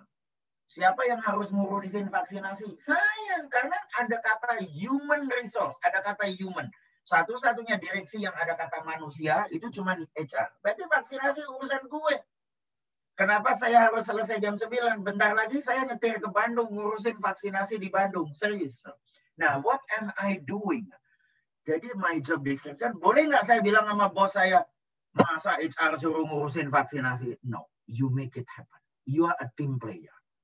Pada saat Anda main bola, kalau Anda main bola, nah ini Mas Alvi mestinya hobinya nonton bola ya, karena tadi profile picture-nya main bola. Coba ada penyerang. Ternyata penyerangnya lagi di depan gawang. Bolanya mampir di situ mau masuk. Terus penyerangnya bilang, bodoh tai, nggak gue pikirin, gue penyerang, bukan gue. Iya dipecat. Nah, ada kejadian juga. Kadang-kadang udah detik-detik terakhir, kipernya ikut maju nyerang. Nggak ada yang kepikiran, itu ngapain kiper harus nyerang? No. You do everything you need to do. Apalagi kalau di startup, everybody is doing everything. So your job is to make it happen. Kalau Anda mau sukses, apa kerjaan di depan mata, Anda kerjain. Nanti, kalau udah jagoan banget, boleh milih-milih. Until then, you do what you need to get things done. Jelas, Yulia? Jelas, Pak. Next, cukup? Ada lagi? Masih 10 menit lagi nih, Pak, untuk yang sesi coaching klinik. Boleh, Pak? Boleh. Siapa tahu kita mau nunggu ini. Masih aku tunggu ini, teman-teman. Kalau ada yang mau nanya atau mau raise hand, silahkan. Saya boleh share satu slide kalau nggak ada yang nanya? Boleh, Pak. Silahkan, nanya dikit, Pak. Ini Pak. pertanyaan di kepala saya juga. Jadi, sekarang kan banyak mungkin anak muda yang ikut kegiatan atau aktivitas politik ya, partai politik praktis. Apakah itu bagus atau tidak bagus dituliskan di dalam CV? Bagus karena dalam konteks organisasi. Tidak bagus kalau ikutnya norak. Karena kadang-kadang ikut partai politik terus norak. Nyela-nyela dengan bahasa yang tidak sopan dan lain sebagainya, pasang di sosial media. Nah, ingat baik-baik. Anda ngebela salah satu partai, ternyata CEO Anda simpatisan dengan partai yang lain. Perbedaan opini adalah biasa, tapi kalau Anda norak menggunakan kata-kata yang kasar, kampret lah, kecebong lah, kadrun lah, atau apapun. Saya nggak tahu kenapa di Indonesia semua kata yang jelek dimulai dengan huruf K ya. Kampret, kecebong, dan kadrun. But kalau Anda norak, then it's not look professional. Apalagi kalau Anda norak dan kemudian Anda ngomong, customer Anda ternyata partai yang sebelah, mampus lalu gimana mau jualan. Nah, kalau Anda melakukan itu dengan cara yang sangat elegan, saya memang simpatisan. Anda profesional, it's a great thing secara organisasi. Tapi kalau Anda norak, it will kill your career. Jelas ya? Jadi ikut partai boleh, asal elegan, nggak norak. Oke? Oke, saya akan share satu hal lagi. Sip, sebentar. Sampai di mana tadi ya? Oke, saya share. Nih, ada satu hal. 3 tips menghadapi job interview. Pertama, ingat bahwa itu mutual selection. Jadi Anda nggak boleh ngoyo, Anda nggak boleh memaksakan diri. Saya harus diterima, nggak bisa. Karena belum tentu itu perusahaan yang tepat buat Anda. Jadi Anda sedang diseleksi, tapi jago Anda juga harus menyeleksi. Karena perusahaan itu belum tentu cocok buat Anda. Lihat aja bosnya gimana. Jangan sampai pokoknya gue pengen banget, bosnya kayak apa, gue ambil. Padahal ternyata bosnya nggak cocok sama Anda. Nah, nanti Anda menderita juga. 6 bulan menderita, Anda pengen keluar. So remember this, it's a mutual selection. Kedua, be prepared, tapi be honest. Makanya harus belajar banyak tentang perusahaan tersebut dan kemudian jujur menyampaikan kelebihan kita. Ketiga, bertindaklah seperti itu bukan interview. Bertindaklah bahwa itu adalah hari pertama masuk kerja. Berarti Anda harus rapi, Anda harus datang tepat waktu, nggak bermain dengan handphone, dan lain sebagainya. Kira-kira begitu. Ilma, can you share with us your tips when you are handling your job interview? Ilma banyak sekali melakukan job interview karena dia banyak sekali gagalnya sebelum akhirnya diterima. Nah, ada beberapa tips yang Ilma akan share. Silakan Ilma. Yeah, on top of those tips, I would say one is Googling the common interview questions for that company. Because different companies hold different kind of interviews. Some is more technical, aggressive. Some is more, casual, laid back. So if you research and like, for example, when I looked at Goldman Sachs, I Google Goldman Sachs common interview questions, and I just tried to practice my answers to those questions. And in the end, a lot of those questions actually came out in the interview. So I was prepared. And second is you can network to prepare for the interview. So you can find people online that has interviewed with them or already works with them because they have been interviewed before. So they can give you tips and advice as well on how to best prepare for the interview. So those are definitely the 2 tips that helped me a lot. One is trying to find the common interview questions for that company online. And second, to reach out to people who work there who have interviewed with them. So then you are more prepared and you know what to expect when you walk into the interview. Okay. So be prepared, dan itu adalah persiapan yang bisa Anda lakukan. Okay. Good. Udah jam 9. Kalau ada pertanyaan terakhir, silahkan. Kalau tidak, saya akan memberikan closing sedikit. Silahkan. Adakah pertanyaan terakhir sebelum di closing sama Pak Budi, teman-teman? Oke, saya akan closing ya kalau gitu ya. So teman-teman sekalian, don't worry, be yourself. Yang penting adalah punya dream, cita-cita Anda apa, dan apa yang ingin Anda capai dalam hidup ini. Setelah itu fokus ke sana. Be yourself, be prepared, be honest. Jangan bohong, jangan menyembunyikan. Tapi ya, Anda harus mampu menampilkan sisi terbaik dari Anda. But remember, the most important, bikin diferensiator Anda. Apa yang akan membuat Anda berbeda dari yang lain? Kalau Anda sama dengan orang lain, itu berarti perusahaan akan sulit juga merekrut Anda. Anda harus berbeda, dan perbedaan yang paling penting bukan karena Anda ingin join untuk mendapatkan gajinya yang besar, untuk mendapatkan kartu namanya yang keren, tapi Anda join karena Anda bisa membantu perusahaan tersebut mencapai objektifnya. So the question bukan what can I get from the company, tapi what can I give and help the company. Kalau Anda bisa menjawab pertanyaan itu, Anda bisa mendapatkan pekerjaan apapun yang Anda inginkan. Oke, terima kasih banyak. Tuh ada kamu, silahkan. Sebelum ini Pak, sebelum ditutup kita foto bersama dulu gimana Pak? Silahkan. Teman-teman kalau boleh dibuka ya videonya. Terima kasih ya. Foto aja nih. Ini untuk sesi yang pertama, coaching klinik sama Papa Budi, kita foto bareng dulu ya. Bang Del, fotonya kebalik. Oh, ya. Habis ini ada sesi sama Pak Del nih. Buat share-share info juga, jangan kemana-mana. Oke, udah pada siap dibuka ya teman-teman. Ini slides-nya agak banyak nih, ada 3. Jadi nanti ditahan posenya ya. Kalau bisa angkat 3 jari ya. Kalau nggak gini boleh, atau ini juga boleh metal. Oke. Ayo angkat dulu. Aku sekarang aku hitung ya. 1, 2. Oke, tahan. Lagi slide selanjutnya. 1, 2. Oke, slide yang terakhir. 1, 2. Oke. Selesai kita. Sekalian aku juga mau pengumuman ini, Pak, yang menang buku nih. Yes. Ada 3 orang yang menang. Iya nih, ada 3 orang nih. Kita udah milih tadi. Buku seri saya nanti tolong japri alamatnya ke Mbak Yulia. Ya. Yang menang hari ini adalah Mahindra, Filin, dan Eka Hastari.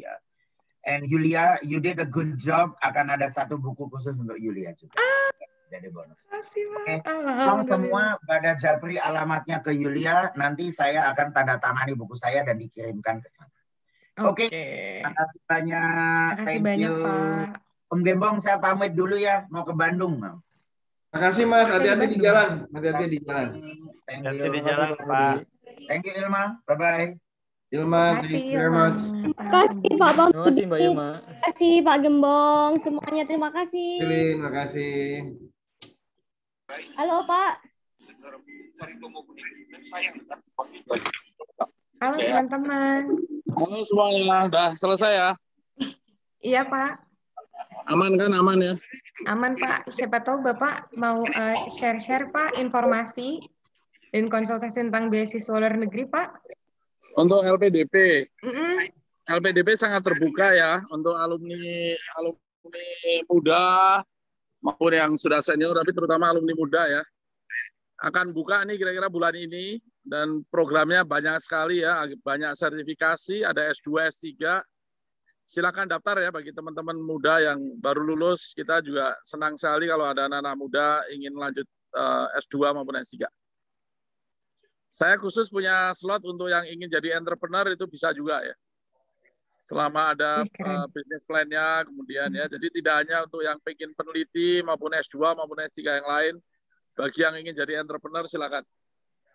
Wih, keren tuh Pak. Gimana Pak caranya Pak? Tentunya website nanti akan ada, tapi kalau mau japri silakan ya. Kalau mau japri silakan, nomor saya bisa dicatat ya. Bagi yang zero experience entrepreneur bisa juga dong, atau gimana? Apa, Wi? Yang zero experience, yang nggak sama sekali. Nggak ada masalah. Yang kita lihat kan satu mimpinya kemana? Karena saya udah mengincar universitas terbaik di dunia untuk entrepreneurship, namanya Babson College. Tentunya ada beberapa universitas lain ya. Dan mereka juga menerima fresh graduate, Wi. Jadi oke. Karena mereka nanti sambil kuliah itu menjalankan bisnis, Wi. Jadi learning by doing. Untuk usia Pak, maksimal usia berapa Pak? Ya kamu pasti masuk lah anak-anak muda gitu. Master kalau nggak salah 40 ya, lupa aku. Oh iya Pak, boleh minta nomornya Pak? Kalau boleh Pak. Boleh. 081 320 320 27 18 99 081 320 27 188 99 ya Pak. 18 ya. Ya, 1899 ya Pak. Yes. Ya. Oke siap Pak. ada website atau something gitu? Websitenya cari dong LPDP, Itu di situ ada Instagram, ada ada entrepreneurnya macam-macam juga ya. Pak ya? Yang program entrepreneurnya ada juga di situ Pak ya? Ada untuk tahun 2021 ini baru kita putuskan tadi jam berapa ya? Jam 1. Nah, websitenya mungkin belum ada, tapi ini kan info terbaru untuk teman-teman alumni ITB ya. Masih fresh. Siapa fresh from the oven ya Pak ya? Iya. Ya, di akun LPDP mungkin malah belum ada ya. Ini saya baru ketemu eselon 1-nya di Good, maka itu ini terdampar di FX nih, kelaparan.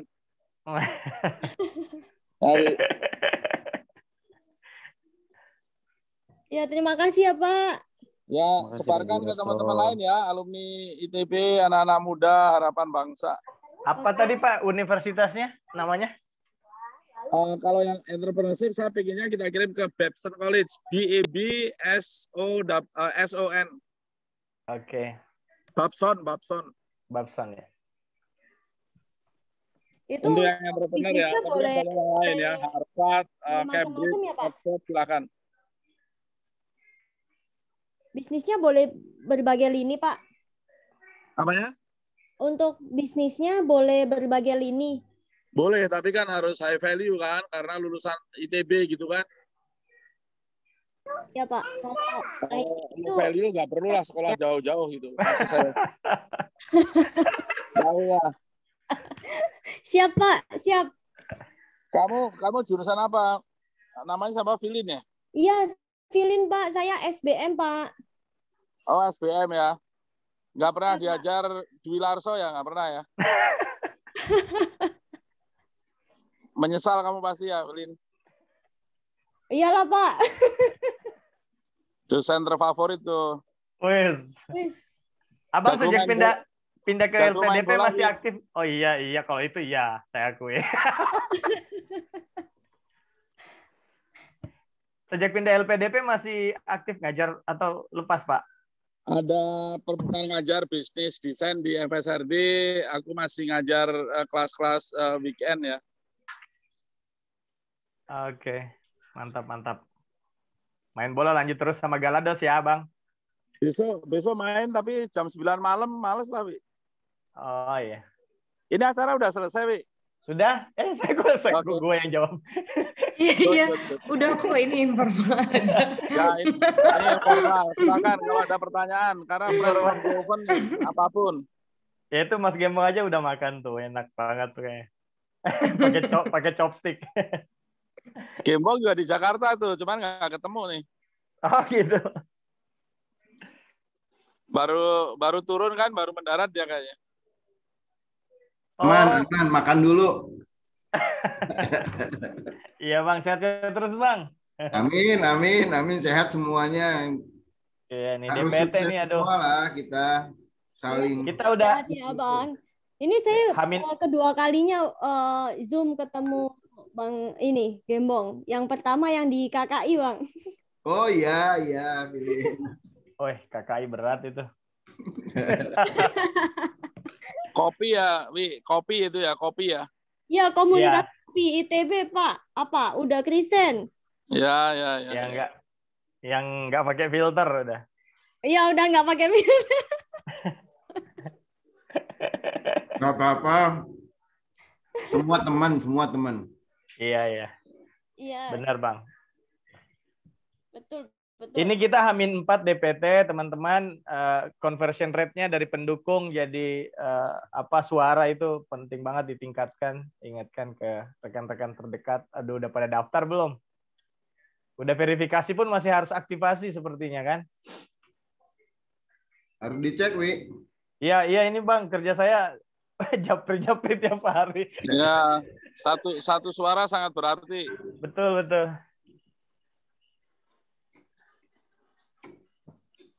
Japri tiap hari Mas Tin, udah aktivasi apa belum? Udah. Ini masa-masa pandemi gini paling enak memang sekolah, Wi. Itu tadi Bang, jadi ya itu tadi yang saya curhatin. Mid karir ya kayak gini, aduh.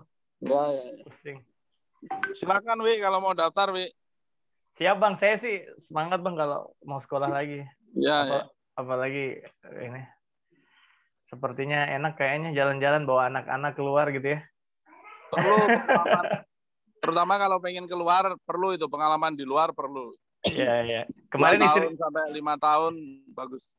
Istri saya yang 2 tahun kemarin di Kolombia, cuman nggak bisa bawa anak-anak. Itu metropolitan tuh ya. Iya, di New York. Cuma lagi sial Bang, pas dia dapat allowance family-nya dicabut sama sebelum Pak Dwi Larso siapa